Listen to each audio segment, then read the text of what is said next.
आवो सिख सतगुरु के प्यारिओ, गावो सच्ची बाणी। बाणी त गावो गुरु केरी, बाणिया सिर बाणी। जिनको नदर कर्म होवे, हृदय तिना समाणी। पीवो अमृत सदा रो हर रंग, जपिहो सारंग पाणी। कह नानक सदा गावो, ਇਹ ਸੱਚੀ ਬਾਣੀ। ਵਾਹਿਗੁਰੂ ਜੀ ਕਾ ਖਾਲਸਾ, ਵਾਹਿਗੁਰੂ ਜੀ ਕੀ ਫਤਿਹ। ਸਾਹਿਬ ਸ਼੍ਰੀ ਗੁਰੂ ਗ੍ਰੰਥ ਸਾਹਿਬ ਜੀ ਦੀ ਹਜ਼ੂਰੀ ਵਿੱਚ ਜੁੜੇ ਬੈਠੇ ਸਤਿਗੁਰੂ ਜੀ ਦਾ ਆਪਣਾ ਆਪਾ ਗੁਰੂ ਖਾਲਸਾ ਸਾਧ ਸੰਗਤ ਜੀਓ, ਅੱਜ ਦਾ ਇਹ ਵਿਸ਼ੇਸ਼ ਦਿਨ ਜਿੱਥੇ ਸ਼੍ਰੀ ਗੁਰੂ ਗ੍ਰੰਥ ਸਾਹਿਬ ਜੀ ਦੀ ਆਦ ਬੀੜ ਦੇ ਸ਼੍ਰੀ ਹਰਿਮੰਦਰ ਸਾਹਿਬ ਵਿਖੇ ਪਹਿਲੇ ਪ੍ਰਕਾਸ਼ ਦਿਵਸ ਨੂੰ ਸਮਰਪਿਤ ਹੈ, ਉੱਥੇ ਉਸ ਮਹਾਨ ਸੂਰਬੀਰ ਸ਼ਹੀਦ ਭਾਈ ਦਿਲਾਵਰ ਸਿੰਘ ਜੀ, ਜਿਨ੍ਹਾਂ ਨੇ 31 ਅਗਸਤ 1995 ਨੂੰ ਉਸ ਵੇਲੇ ਦੇ ਪੰਜਾਬ ਦੇ ਹੀ ਸੂਬੇਦਾਰ ਨਹੀਂ, ਉਹ ਹੰਕਾਰੀ ਮਨੁੱਖ ਜਿਸ ਨੂੰ ਉਸ ਦੀ ਪਾਰਟੀ ਦੇ ਲੋਕ ਔਰ ਦੂਸਰੇ ਲੋਕ ਡਰ ਦੇ ਥੱਲੇ ਕੋਈ ਗੁਰੂ ਨਾਨਕ ਦਾ ਅਵਤਾਰ ਦੱਸਦਾ ਸੀ, ਕੋਈ ਭਗਵਾਨ ਰਾਮ ਦਾ ਅਵਤਾਰ ਦੱਸਦਾ ਸੀ। ਸਾਰਾ ਪੰਜਾਬ ਥਰ ਥਰ ਕੰਬ ਰਿਹਾ ਸੀ। 50,000 ਤੋਂ ਜ਼ਿਆਦਾ ਨੌਜਵਾਨ ਫਰਵਰੀ 1992 ਤੋਂ 31 ਅਗਸਤ 1995 ਤੱਕ ਅਣਪਛਾਤੀਆਂ ਲਾਸ਼ਾਂ ਬਣਾ ਦਿੱਤੇ ਗਏ ਸਨ। ਉਸ ਨੂੰ ਸਜ਼ਾ ਯਾਫਤਾ ਕਰਕੇ ਦੁਨੀਆ ਨੂੰ ਇਹ ਸੁਨੇਹਾ ਦਿੱਤਾ ਸੀ ਕਿ ਭਾਈ ਸੁੱਖਾ ਸਿੰਘ ਮਤਾਬ ਸਿੰਘ, ਭਾਈ ਹਰਜਿੰਦਰ ਸਿੰਘ ਜਿੰਦਾ, ਭਾਈ ਸੁਖਦੇਵ ਸਿੰਘ ਸੁੱਖਾ ਦੇ ਵਾਰਸਾਂ ਦੀ ਲੜੀ ਅਜੇ ਟੁੱਟੀ ਨਹੀਂ ਹੈ, ਮੁੱਕੀ ਨਹੀਂ ਹੈ। ਭਾਈ ਸਾਹਿਬ ਨੇ ਬੜੇ ਵਿਚਾਰ ਭਰਪੂਰ ਔਰ ਇਤਿਹਾਸਕ ਹਵਾਲਿਆਂ ਦੇ ਨਾਲ ਸ਼ਬਦ ਗੁਰੂ ਦਾ ਸੰਕਲਪ, ਜਿਹੜਾ ਕਿ ਗੁਰੂ ਨਾਨਕ ਸਾਹਿਬ ਦੇ ਇਸ ਧਰਤੀ ਤੇ ਪ੍ਰਕਾਸ਼ਮਾਨ ਹੋਣ ਦੇ ਨਾਲ ਹੀ ਕੁੱਲ ਮਨੁੱਖਤਾ ਦੇ ਲਈ, ਬਹੁਤ ਵਾਰ ਸਾਡੇ ਲਈ ਤਾਂ ਜਾਗਤ ਜੋਤ ਗੁਰੂ ਨੇ 10ਵੇਂ ਪਾਤਸ਼ਾਹ ਦਾ ਹੁਕਮ ਹੈ, ਸਭ ਸਿੱਖਨ ਕੋ ਹੁਕਮ ਹੈ ਗੁਰੂ ਮਾਨਿਓ ਗ੍ਰੰਥ। ਗੁਰੂ ਗ੍ਰੰਥ ਔਰ ਗੁਰੂ ਪੰਥ ਦੀ ਉਹ ਡਾਕਟਰੀਨ, ਉਹ ਇਨਸੈਪਰੇਬਲ ਜਿਹੜਾ ਹਿੱਸਾ ਹੈ, ਉਹ ਸਤਿਗੁਰੂ ਨੇ ਸਾਨੂੰ ਬਖਸ਼ਿਆ। ਪਰ ਜੇ ਅਸੀਂ ਵੱਡੇ ਦਾਇਰਾਕਾਰ 'ਚ ਦੇਖੀਏ, ਅੱਜ ਇਸ ਧਰਤੀ ਤੇ 7.5 ਬਿਲੀਅਨ ਤੋਂ ਜ਼ਿਆਦਾ ਲੋਕ ਰਹਿੰਦੇ ਨੇ, ਔਰ ਇਹ encyclopedia of world history, world religions, Arnold Toynbee ਨੇ ਲਿਖਿਆ। ਔਰ ਦੁਨੀਆ ਦੇ ਵਿੱਚ ਖਾਸ ਤੌਰ ਤੇ ਮਾਰਕਸਿਜ਼ਮ ਦੇ ਆਉਣ ਤੋਂ ਬਾਅਦ, ਬੇਸ਼ੱਕ ਮਾਰਕਸਿਜ਼ਮ ਦੀ ਵਿਚਾਰਧਾਰਾ 19ਵੀਂ ਸਦੀ ਦੇ ਅਖੀਰ 'ਚ ਆਈ, ਪਰ 1917 'ਚ ਲੈਨਿਨ ਵੱਲੋਂ ਰਸ਼ੀਅਨ ਇਨਕਲਾਬ ਜਿਸ ਨੂੰ ਕਿਹਾ ਜਾਂਦਾ ਹੈ, ਉਸ ਦੀ ਸ਼ੁਰੂਆਤ ਦੇ ਨਾਲ ਦੁਨੀਆ ਦੇ ਵਿੱਚ ਇੱਕ ਬੜੀ ਜ਼ਬਰਦਸਤ ਤਬਦੀਲੀ ਹੋਈ। ਔਰ ਜਦੋਂ ਤੱਕ ਅਸੀਂ ਦੇਖਦੇ ਹਾਂ 1990-91, ਜਦੋਂ ਕਿ ਸੋਵੀਅਤ ਯੂਨੀਅਨ 15 ਹਿੱਸਿਆਂ ਦੇ ਵਿੱਚ ਟੁੱਟਿਆ, ਇੱਕ ਸਟੇਜ ਤੇ ਲਗਭਗ 1/3 ਦੁਨੀਆ ਔਰ ਉਸ ਤੋਂ ਵੀ ਥੋੜੀ ਵੱਧ ਨਾਸਤਿਕਤਾ ਦੀ ਪਕੜ ਦੇ ਵਿੱਚ ਸੀ, ਕਿਉਂਕਿ ਮਾਰਕਸਿਜ਼ਮ ਦੀ ਥਿਉਰੀ, ਜਿਸ ਨੂੰ ਅਨਫੋਰਚੂਨੇਟਲੀ ਸਾਡੇ ਪੰਜਾਬ 'ਚ ਵੀ ਜੇ ਅਸੀਂ ਦੇਖੀਏ 1920 'ਚ ਸਭ ਤੋਂ ਪਹਿਲਾਂ ਭਾਰਤ ਦੇ ਵਿੱਚ ਜਿਹੜਾ ਕਮਿਊਨਿਜ਼ਮ ਇੰਟਰੋਡਿਊਸ ਕੀਤਾ, ਬਹੁਤ ਵਾਰ ਅੱਜ ਵੀ ਇਹ ਸਵਾਲ ਹੁੰਦਾ ਹੈ ਕਿ ਕੀ ਕਾਰਨ ਹੈ ਕਿ ਸਾਡੇ ਖੱਬੇ ਪੱਖੀ ਭਰਾ, ਸਾਡੇ ਕਮਿਊਨਿਸਟ ਭਰਾ ਜਿਹੜੇ ਨੇ, ਉਹ ਸਭ ਤੋਂ ਜ਼ਿਆਦਾ ਸਿੱਖੀ ਦਾ ਵੀ ਵਿਰੋਧ ਕਰਦੇ ਨੇ, ਖਾਲਿਸਤਾਨ ਦਾ ਵੀ ਵਿਰੋਧ ਕਰਦੇ ਰਹੇ। ਤੇ ਜੇ ਅਸੀਂ ਥੋੜੇ ਜਿਹੇ ਪਿਛੋਕੜ 'ਚ ਜਾ ਕੇ ਦੇਖਾਂਗੇ ਤੇ ਭਾਰਤ ਦੇ ਵਿੱਚ ਕਮਿਊਨਿਜ਼ਮ ਦੀ ਫਾਊਂਡੇਸ਼ਨ ਹੀ ਅੱਜ ਵੀ ਜਿਹੜੀ ਦੁਆਬੇ ਦੀ ਧਰਤੀ ਦਾ ਇੱਕ ਖਾਸ ਹਿੱਸਾ ਹੈ, ਉੱਥੇ ਮੁੱਢਲੀਆਂ ਕਾਨਫਰੰਸਿਸ ਹੁੰਦੀਆਂ ਰਹੀਆਂ। ਇਹ ਵੱਖਰੀ ਗੱਲ ਹੈ ਕਿ ਉਸ ਪੀਰੀਅਡ ਦੇ ਉਹਨਾਂ ਬਾਬਿਆਂ ਨੂੰ ਜਿਹੜੇ ਲੈਫਟ ਓਵਰ ਸੀ ਗਦਰ ਮੂਵਮੈਂਟ ਦੇ, ਉਹ ਗੁਰੂ ਗ੍ਰੰਥ ਸਾਹਿਬ ਦਾ ਪਾਠ ਰੱਖ ਕੇ ਭੋਗ ਪਾ ਕੇ ਫਿਰ ਕਾਨਫਰੰਸ ਕਰਦੇ ਸਨ। ਮੂਲ ਤੌਰ ਤੇ ਜਿਹੜੀ ਮਾਰਕਸ ਦੀ ਵਿਚਾਰਧਾਰਾ ਸੀ ਕਿ ਜਿਹੜਾ ਧਰਮ ਹੈ, religion is the opium of the masses, ਕਿ ਲੋਕਾਂ ਨੂੰ ਧਰਮ ਦੀ ਅਫੀਮ ਖਵਾ ਦਿੱਤੀ ਜਾਂਦੀ ਹੈ ਤੇ ਉਹ ਸੌਂ ਜਾਂਦੇ ਨੇ। ਬੇਸ਼ੱਕ ਸਿਧਾਂਤ ਦਾ ਦੂਸਰਾ ਹਿੱਸਾ ਕਾਫੀ ਹੱਦ ਤੱਕ ਐਕਸਪਲੋਇਟੇਸ਼ਨ ਦੇ ਖਿਲਾਫ ਸੀ, ਸ਼ੋਸ਼ਣ ਦੇ ਖਿਲਾਫ ਸੀ, ਕਿਰਤੀਆਂ ਮਜ਼ਦੂਰਾਂ ਦੇ ਹੱਕਾਂ ਦੀ ਗੱਲ ਸੀ, ਪਰ ਜਿਸ ਗੱਲ ਦੇ ਉੱਤੇ ਨੀਂਹ ਰੱਖੀ ਹੋਈ ਸੀ ਨਾਸਤਿਕਤਾ ਦੇ ਉੱਤੇ, ਉਸ ਸੁਪਰੀਮ ਹੋਣ ਤੋਂ ਇਨਕਾਰੀ ਹੋਣ ਦੇ ਉੱਤੇ, ਉਸ ਪ੍ਰਥਾਏ ਤਾਂ ਜਿਵੇਂ ਉਰਦੂ ਦੀ ਇੱਕ ਲਾਈਨ ਹੈ कि जो आशियाना शाखे नाजुक पे होगा ना पायदार होगा। आशियाना नैसट नूं कहंदे ने, आलणे नूं कहंदे ने, घोंसले नूं कहंदे ने।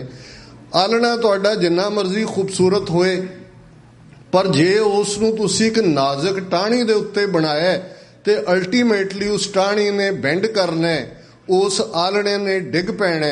ਤੇ 1917 ਦੇ ਵਿੱਚ ਸਾਹਮਣੇ ਆਇਆ ਰਸ਼ੀਅਨ ਇਨਕਲਾਬ, 1991 ਤੱਕ ਪਹੁੰਚਦਿਆਂ ਟੁਕੜੇ ਟੁਕੜੇ ਹੋ ਗਿਆ। ਦੁਨੀਆ ਦੇ ਵਿੱਚ ਇਸ ਦਾ ਆਲਮੋਸਟ ਭੋਗ ਪੈ ਗਿਆ। ਮਾਓਇਜ਼ਮ ਜਾਂ ਮਾਓਇਸਿਸਟ ਆਈਡੀਓਲੋਜੀ ਚੀਨ ਵਾਲਿਆਂ ਦੀ, ਉਹਨਾਂ ਨੇ ਆਪਣਾ ਰੰਗ ਬਦਲਿਆ, ਇੱਕਦਮ ਕੈਪੀਟਲ ਸੁਸਾਇਟੀ ਵੱਲ ਆਈ ਗੱਲ। ਔਰ ਅੱਜ ਅਸੀਂ ਦੇਖਦੇ ਹਾਂ ਕਿ ਕਿਵੇਂ ਇਹ ਜਿਹੜੀ ਵਿਚਾਰਧਾਰਾ ਕਮਿਊਨਿਜ਼ਮ ਦੀ, ਜਿਹਨੇ ਇੰਨਾ ਜ਼ਿਆਦਾ ਇੱਕ ਸਟੇਜ ਤੇ ਪੋਲਰਾਈਜ਼ ਕੀਤਾ ਸੀ, ਉਸ ਦਾ ਅੰਤ ਹੋਇਆ ਆਲਮੋਸਟ। ਔਰ ਇਸ ਦੌਰ 'ਚ 70s ਦੇ ਵਿੱਚ ਅਰਨੋਲਡ ਟੋਇਨਬੀ ਨੇ ਜਦੋਂ ਐਨਸਾਈਕਲੋਪੀਡੀਆ ਆਫ ਵਰਲਡ ਰਿਲੀਜਨਸ ਤੇ ਕੰਮ ਸ਼ੁਰੂ ਕੀਤਾ, ਤੇ ਉਦੋਂ ਇਹ ਲੱਗਦਾ ਸੀ ਕਿ ਮਾਡਰਨ ਮਨੁੱਖ ਦੇ ਕੋਲ ਆਉਣ ਵਾਲੇ ਵਕਤ ਦੇ ਵਿੱਚ ਧਰਮ ਦੀ ਜਾਂ ਆਰਗੇਨਾਈਜ਼ਡ ਰਿਲੀਜਨ ਦਾ ਕੋਈ ਫਿਊਚਰ ਨਹੀਂ ਹੈ। ਲੋਕ ਨਾਸਤਿਕਤਾ ਵੱਲ ਜਾ ਰਹੇ ਨੇ, ਜ਼ਿਆਦਾ ਰੁਝਾਨ ਸਾਇੰਸ ਬੇਸਡ ਥਿੰਕਿੰਗ ਦਾ ਹੈ, ਔਰ ਇਸ ਦਾ ਭੋਗ ਪੈ ਜਾਣਾ। ਪਰ ਉਸ ਪੈਸੀਮਿਜ਼ਮ 'ਚ ਵੀ ਅਰਨੋਲਡ ਟੋਇਨਬੀ ਨੇ ਇੱਕ ਗੱਲ ਕਹੀ ਕਿ ਫਿਰ ਵੀ ਜਦੋਂ ਮਾਡਰਨ ਮਨੁੱਖ, ਆਉਣ ਵਾਲੇ ਭਵਿੱਖ ਦਾ ਮਨੁੱਖ ਆਪਣੀ ਰਾਹ ਤਲਾਸ਼ੇਗਾ ਤੇ ਦੋ ਚੀਜ਼ਾਂ ਜਿਹੜੀਆਂ ਨੇ ਉਹਨਾਂ ਦੀ ਐਮੀਨੈਂਸ ਹੋਏਗੀ, ਇੱਕ service to humankind, humanity, ਤੇ ਦੂਸਰਾ ਸ਼ਬਦ, ਸਕ੍ਰਿਪਚਰ। ਔਰ ਉਹਦੇ 'ਚ ਉਹਨੇ ਕਿਹਾ ਕਿ ਉਸ ਫਿਊਚਰ ਦੇ ਡਾਇਲੌਗ 'ਚ ਸਿੱਖਾਂ ਦੇ ਕੋਲ ਸਕ੍ਰਿਪਚਰ ਦੇ ਰੂਪ ਦੇ ਵਿੱਚ ਕੁਛ ਦੇਣ ਲਈ ਹੋਏਗਾ। ਮੈਂ ਇਸ ਲਈ ਕੋਟ ਸ਼ੁਰੂ ਕੀਤੀ ਹੈ ਇਸ ਤੋਂ ਆਪਣੀ ਗੱਲ, ਕਿ ਕੁੱਲ ਮਿਲਾ ਕੇ ਅੱਜ ਵੀ ਜਦੋਂ ਅਸੀਂ, ਬਹੁਤ ਵਾਰ ਹੁੰਦਾ ਜਦੋਂ ਅਸੀਂ ਰਾਜ ਕਰੇਗਾ ਖਾਲਸਾ ਦੇ ਕਾਨਸੈਪਟ ਦੀ ਗੱਲ ਕਰਦੇ, ਕਈ ਇਸ ਨੂੰ ਬਿਲਕੁਲ ਗਲੋਬਲ ਕੰਟੈਕਸਟ ਦੇ ਵਿੱਚ ਦੇਖਦੇ ਆ, ਜਿਹੜਾ ਜਿਓਗ੍ਰਾਫੀਕਲ ਬਾਉਂਡਰੀਜ਼ ਵਾਲਾ ਖਾਲਿਸਤਾਨ ਹੈ ਉਹਨੂੰ ਡਾਇਲੂਟ ਕਰਨ ਤੱਕ ਪਹੁੰਚ ਜਾਂਦੇ ਨੇ। ਤੇ ਮੇਰਾ ਅਕਸਰ ਇਹ ਕਹਿਣਾ ਹੁੰਦਾ ਹੈ ਕਿ ਅੱਜ ਤੁਸੀਂ United nations the charter of human rights ਚੁੱਕ ਲਓ, ਜਨੀਵਾ ਕਨਵੈਨਸ਼ਨਸ ਦੇ ਸਾਰੇ ਜਿੰਨੀਆਂ ਉਹਨਾਂ ਦੀਆਂ ਕਨਵੈਨਸ਼ਨਸ ਨੇ ਉਹ ਪੜ੍ਹ ਲਓ, ਜਨੀਵਾ ਪ੍ਰੋਟੋਕੋਲ ਪੜ੍ਹ ਲਓ, America the declaration of independence ਤੋਂ ਲੈ ਕੇ ਉਹਨਾਂ ਦੀਆਂ ਅਮੈਂਡਮੈਂਟਸ ਤੱਕ ਦੇਖ ਲਓ। ਆਲਰੇਡੀ ਅੱਜ ਦੀ ਦੁਨੀਆ 'ਚ ਜਿਹੜੀ ਵਿਚਾਰਧਾਰਾ ਨੇ ਯੂਨਾਈਟਿਡ ਨੇਸ਼ਨਸ ਦੇ 193 ਦੇਸ਼ਾਂ ਦੀ ਜਿਸ ਦੇ ਉੱਤੇ ਸਟੈਂਪ ਹੈ, ਉਹ ਆਲਰੇਡੀ ਗੁਰੂ ਗ੍ਰੰਥ ਸਾਹਿਬ ਦੀ ਵਿਚਾਰਧਾਰਾ ਨੂੰ ਮੰਨਤੇ। ਔਰ ਇਹ ਮਾਨਤਾ ਇਸ ਲਈ ਹੈ ਕਿ ਇਸ ਤੋਂ ਪਹਿਲਾਂ ਕਿਸੇ ਨੇ ਮਨੁੱਖਤਾ ਨੂੰ ਇੱਕ ਆਧਾਰ ਬਣਾ ਕੇ ਗੱਲ ਨਹੀਂ ਸੀ ਕੀਤੀ, ਖਲਕਤ ਦੀ ਗੱਲ ਨਹੀਂ ਸੀ ਕੀਤੀ, ਇਹ ਕਿਤੇ ਕਨਸੈਪਟ ਨਹੀਂ ਸੀ ਆਇਆ। ਔਰ ਮੈਂ ਵੇਰਵੇ 'ਚ ਨਹੀਂ ਜਾਵਾਂਗਾ, ਜਿੰਨੇ ਵੀ ਜਦੋਂ ਅਸੀਂ ਦੋ ਧਰਮਾਂ ਦੇ ਗਰੁੱਪਾਂ ਦੀ ਗੱਲ ਕਰਦੇ ਔਰ ਇਨ ਜਨਰਲ ਉਹਦੀ ਡਿਸਕਸ਼ਨ ਸੈਮੈਟਿਕ ਰਿਲੀਜਨਸ ਔਰ ਆਰੀਅਨ ਰਿਲੀਜਨਸ ਦੇ ਵਿੱਚ ਆਉਂਦਾ ਹੈ। ਜਦੋਂ ਅਸੀਂ ਸੈਮੈਟਿਕ ਰਿਲੀਜਨਸ ਦੀ ਗੱਲ ਕਰਦੇ ਤੇ ਮਿਡਲ ਈਸਟ ਦੇ 4 ਵੱਡੇ ਜਿਹੜੇ ਫੇਥ ਨੇ, ਜਿਨ੍ਹਾਂ ਦੇ ਵਿੱਚ ਜ਼ੋਰੈਸਟਰਿਜ਼ਮ ਹੈ, ਜਿਸ ਦੇ ਵਿੱਚ ਕ੍ਰਿਸਚੀਅਨਿਟੀ ਹੈ, ਜਿਸ ਦੇ ਵਿੱਚ ਜੂਡਾਇਜ਼ਮ ਹੈ ਤੇ ਇਸਲਾਮ ਹੈ। ਔਰ ਇਹਨਾਂ ਚਾਰੋਂ ਹੀ ਸੈਮੈਟਿਕ ਧਰਮਾਂ ਦੀਆਂ 4 ਪਵਿੱਤਰ ਕਿਤਾਬਾਂ ਨੇ ਜਿਨ੍ਹਾਂ ਨੂੰ ਕਤੇਬ ਕਿਹਾ ਜਾਂਦਾ ਹੈ। ਕਈ ਵਾਰ ਇਹ ਪੁੱਛਿਆ ਜਾਂਦਾ ਹੈ ਕਿ ਜੀ ਗੁਰੂ ਗ੍ਰੰਥ ਸਾਹਿਬ 'ਚ ਜੀਸਸ ਦਾ ਹਵਾਲਾ ਨਹੀਂ ਹੈ, ਜਾਂ ਹਜ਼ਰਤ ਸਾਹਿਬ ਦਾ ਹਵਾਲਾ ਨਹੀਂ ਹੈ, ਜਾਂ ਕਿਸੇ ਹੋਰ ਦਾ ਨਹੀਂ ਹੈ, ਕਿਉਂਕਿ ਗੁਰਬਾਣੀ ਨੇ ਉਹ ਜਿਹੜੇ ਵਿਚਾਰ, ਅਲਟੀਮੇਟਲੀ ਲੜਾਈ ਵੀ ਵਿਚਾਰਾਂ ਦੀ ਹੁੰਦੀ ਹੈ। ਔਰ ਇਹ ਅੱਜ ਵੀ ਬੇਸ਼ੱਕ ਪੋਸਟ 9/11 ਹੰਟਿੰਗਟਨ ਦਾ ਕਲੈਸ਼ ਆਫ ਸਿਵਲਾਈਜੇਸ਼ਨ ਦਾ ਕਾਨਸੈਪਟ ਬੜਾ ਪਪੂਲਰ ਹੋਇਆ ਹੈ, ਹਾਲਾਂਕਿ ਉਹਦੇ 'ਚ ਫਲॉ ਨੇ, ਪਰ ਇਹਦੇ 'ਚ ਕੋਈ ਸ਼ੱਕ ਨਹੀਂ ਹੈ ਕਿ ਦੁਨੀਆ ਦੇ ਵਿੱਚ ਅਲਟੀਮੇਟਲੀ ਭਿੜਦੇ ਵਿਚਾਰ ਨੇ। ਔਰ ਕਈ ਵਾਰ ਜਿਨ੍ਹਾਂ ਦੇ ਕੋਲ ਹਕੂਮਤ ਹੁੰਦੀ ਹੈ, ਤਾਕਤ ਹੁੰਦੀ ਹੈ, ਉਹ ਜਿਹੜੇ ਵਿਚਾਰ ਨੂੰ ਉਹ ਪਰਨਾਏ ਹੁੰਦੇ ਨੇ, ਉਹ ਡੰਡੇ ਦੇ ਜ਼ੋਰ ਨਾਲ ਦੂਸਰਿਆਂ ਤੇ ਲਾਗੂ ਕਰਨਾ ਚਾਹੁੰਦੇ ਨੇ। ਤੇ ਜੇ ਉਸ ਵਿਚਾਰਧਾਰਾ ਵਾਲੇ ਜਿਹੜੇ ਬਰਾਬਰੀ 'ਚ ਯਕੀਨ ਰੱਖਦੇ ਨੇ, ਜਿਵੇਂ ਸਿੱਖੀ ਦੀ ਵਿਚਾਰਧਾਰਾ ਹੈ, ਉਹਨੂੰ ਚੈਲੰਜ ਨਾ ਕਰਨ ਜਾਂ ਚੈਲੰਜ ਨਾ ਕਰਦੇ ਤੇ ਫਿਰ ਉਸ ਕਿਸਮ ਦੀ ਵਿਚਾਰਧਾਰਾ ਮੰਨੀ ਜਾਂਦੀ ਹੈ। ਇਹ ਕਹਿਣਾ ਸੱਚ ਘਰ ਬੈਠਿਆਂ ਨਹੀਂ ਜਿੱਤ ਜਾਂਦਾ। ਇਹ ਵੀ ਸਾਨੂੰ ਕਈ ਵਾਰ ਇਸ ਗੱਲ ਦਾ ਭੁਲੇਖਾ ਹੈ, ਜਿਹੜੇ ਲੋਕ ਅਸੀਂ ਗਫਲਤ ਕਰਦੇ ਹਾਂ ਆਪਣੇ ਫਰਜ਼ਾਂ ਤੋਂ। ਅਸੀਂ ਕੋਟ ਕਰਾਂਗੇ ਜੀ, ਕੂੜ ਨਖੁੱਟੈ ਨਾਨਕਾ ਓੜਕ ਸੱਚ ਰਹੀ। ਇਹ ਅਲਟੀਮੇਟ ਟਰੂਥ ਲਈ ਹੈ, ਉੱਥੇ ਸੱਚੋ ਹੀ ਸੱਚ ਨਿਬੜੈ, ਚੁਣ ਵੱਖ ਕੱਢੇ ਜਜਮਾਲਿਆ, ਥਾਏ ਨਾ ਪਾਇਨ ਕੂੜਿਆਰ, ਮੂੰਹ ਕਾਲੇ ਦੋਜ਼ਖ ਚਾਲੇ। ਜੇ ਹਿਊਮਨ ਹਿਸਟਰੀ 'ਚ ਦੇਖੀਏ 7-8 ਹਜ਼ਾਰ ਸਾਲ ਦੀ ਸਿਵਲਾਈਜੇਸ਼ਨ ਹੈ ਸਾਰੀ, ਉਹਨੂੰ ਸਤਯੁਗ, ਤ੍ਰੇਤਾ, ਦੁਆਪਰ, ਕਲਯੁਗ ਬਣਾ ਦਿਓ, ਕੋਈ ਹੋਰ ਬਣਾ ਦਿਓ, ਪ੍ਰੀ ਕ੍ਰਾਈਸਟ, ਬਿਫੋਰ ਕ੍ਰਾਈਸਟ ਬਣਾ ਦਿਓ, ਜਾਂ ਹੁਣ ਪ੍ਰੀ 9/11, ਪੋਸਟ 9/11 ਬਣਾ ਦਿਓ। ਪਰ ਇਸ 7-8 ਹਜ਼ਾਰ ਸਾਲ ਦੇ ਇਤਿਹਾਸ ਦੇ ਵਿੱਚ ਜੇ ਚੈਲੰਜ ਨਹੀਂ ਹੋਇਆ ਕਿਤੇ, ਤੇ ਗਲਤ ਵਿਚਾਰਧਾਰਾ ਜਾਂ ਧੱਕੇ ਦੇ ਨਾਲ ਵਿਚਾਰਧਾਰਾਵਾਂ ਥੋਪੀਆਂ ਗਈਆਂ, ਮਜ਼ਹਬਾਂ ਦੀ ਗਿਣਤੀ ਵਧੀ। ਅੱਜ ਜਿਹੜੇ ਬਹੁਤ ਵੱਡੀ ਗਿਣਤੀ ਵਾਲੇ ਮਜ਼ਹਬ ਨੇ, ਤੁਸੀਂ ਜੇ ਬਹੁਤ ਸਾਰਿਆਂ ਦਾ ਬੇਸ ਦੇਖੋਗੇ ਤੇ ਫਿਰ ਠੀਕ ਹੈ, ਪਿਆਰ ਵੀ ਇੱਕ ਸਾਧਨ ਰਿਹਾ ਉਹਨਾਂ ਨੂੰ ਪ੍ਰਸਾਰਣ ਦਾ, ਪਰ ਡੰਡੇ ਨੇ, ਰਾਜ ਸ਼ਕਤੀ ਨੇ ਬੜਾ ਵੱਡਾ ਇਸ ਦੇ ਵਿੱਚ ਯੋਗਦਾਨ ਪਾਇਆ। ਔਰ ਬਹੁਤ ਵਾਰ ਜਦੋਂ ਅੱਜ ਅਸੀਂ 2017 ਦੇ ਵਿੱਚ ਵਿਚਰ ਰਹੇ ਹਾਂ, ਦਿੱਲੀ ਦੇ ਵਿੱਚ ਮੋਦੀ ਦਾ ਤਖਤ ਹੈ, ਹਿੰਦੂਤਵਾਦੀ ਵਿਚਾਰਧਾਰਾ, ਹਿੰਦੂ ਹਿੰਦੀ ਹਿੰਦੁਸਤਾਨ ਦੀ ਗੱਲ ਹੈ। ਤੇ ਭਾਈ ਸੰਤੋਖ ਸਿੰਘ ਜਿਨ੍ਹਾਂ ਨੇ ਇੱਕ ਗੱਲ, ਜਦੋਂ ਉਹਨਾਂ ਨੇ 10ਵੇਂ ਪਾਤਸ਼ਾਹ ਨੂੰ ਟ੍ਰਿਬਿਊਟ ਦਿੱਤੀ, ਤੇ ਇੱਕ ਬੜੀ ਖੂਬਸੂਰਤ ਉਹਨਾਂ ਦਾ ਕਵਿਤ ਹੈ, ਬ੍ਰਿਜ ਭਾਸ਼ਾ ਦੇ ਬਹੁਤ ਵੱਡੇ ਸਕਾਲਰ ਸਨ। ਇਹ ਠੀਕ ਹੈ ਕਿ ਕਿਉਂਕਿ ਵਿਚਾਰਧਾਰਾਵਾਂ, ਨਿਰਮਲਾ ਵਿਚਾਰਧਾਰਾ ਨਾਲ ਉਹਨਾਂ ਦਾ ਸੰਬੰਧ ਸੀ। ਬਹੁਤ ਵਾਰ ਜਿਹੜਾ ਇਤਿਹਾਸਕਾਰ ਜਾਂ ਕਵੀ ਜਾਂ ਸ਼ਾਇਰ ਜਾਂ ਲਿਖਾਰੀ ਜਾਂ ਹਿਸਟੋਰੀਅਨ ਜਦੋਂ ਲਿਖਦੇ ਤੇ ਉਹਦੇ ਕੋਲ ਜਿਹੜੇ ਅਵੇਲੇਬਲ ਸੋਰਸ ਹੁੰਦੇ ਨੇ ਉਹਨਾਂ ਨੂੰ ਹੀ ਆਧਾਰ ਬਣਾਉਂਦੇ, ਤੇ ਉਸ ਲਈ ਕਈ ਵਾਰ ਉਸ ਵਿੱਚ ਉਸ ਵੇਲੇ ਦਾ ਜਿਹੜਾ ਕੂੜ ਪ੍ਰਚਾਰ ਹੁੰਦਾ ਉਹਦਾ ਕੁਝ ਅੰਸ਼ ਵੀ ਆ ਜਾਂਦਾ ਹੈ। ਅੱਜ ਵੀ ਟਰੂ ਹੈ। ਅੱਜ ਵੀ ਤੁਸੀਂ ਖਾਲਿਸਤਾਨ ਦੀ ਸਟਰਗਲ ਦੀਆਂ 200 ਕਿਤਾਬਾਂ ਚੁੱਕ ਲਓ ਕਿਸੇ ਵੀ ਲਾਇਬ੍ਰੇਰੀ ਚੋਂ, ਔਰ ਉਹਦੇ ਚੋਂ ਤੁਹਾਨੂੰ 198 ਮਿਲਣਗੀਆਂ ਖਾਲਿਸਤਾਨ, ਅੱਤਵਾਦ, ਸੰਤ ਪਿੰਡਰਾਂ ਵਾਲੇ ਅੱਤਵਾਦੀ ਆਪਣੇ ਵੀ ਕਹਿਣਗੇ ਕਿ ਜੀ ਉੱਥੇ ਹਥਿਆਰ ਲੈ ਕੇ ਨਾ ਬੈਠਦੇ ਫਿਰ ਕਾਹਨੂੰ ਹਮਲਾ ਹੁੰਦਾ। ਲੇਕਿਨ ਤੁਸੀਂ ਉਸ ਸਾਰੇ ਚੋਂ ਜਿਵੇਂ ਸਿਫਟਿੰਗ ਹੁੰਦੀ ਹੈ, ਤੁਸੀਂ ਸੱਚ ਔਰ ਕੱਚ ਦਾ ਨਿਤਾਰਾ ਕਰਦੇ ਹੋ, ਇਸ ਵੱਲ ਧਿਆਨ ਦੇਣਾ ਚਾਹੀਦਾ, ਨਾ ਕਿ ਐਨ ਬਲੌਕ ਕਿਸੇ ਚੀਜ਼ ਨੂੰ ਐਕਸੈਪਟ ਕਰਨਾ ਜਾਂ ਕਿਸੇ ਚੀਜ਼ ਨੂੰ ਨਕਾਰਨਾ। ਭਾਈ ਸੰਤੋਖ ਸਿੰਘ ਹੋਰਾਂ ਦੇ ਉਸ ਕਵਿਤ ਦੀ ਸ਼ੁਰੂਆਤ ਹੈ, ਛਾਏ ਜਾਤੀ ਏਕਤਾ अनेकता बिलोए जाती होवती कुचीलता कतेबन कुरान की पाप परपक जाते धर्म तसक जाते वर्ण गरक जाते साहित्य विधान की देवी देव द्योरे संतोख सिंगा दूर होते रूप पिट जाते कथा बेदन पुराण के श्री गुरु गोबिंद सिंह पावन परम शूर मूरत न होती जौपै करुणा निदान की। मैं वेरवे च नहीं जावांगा, पहली लाइन बड़ी सिग्निफिकेंट है, छाए जाती एकता अनेकता बिलोए जाती, कि जे पावन परम सूरबीर गुरु गोबिंद सिंह साहब ना हुंदे तां एकता हो जानी सी। छाए जाती एकता अनेकता बिलोए जाती, डाइवर्सिटी मुक जानी सी।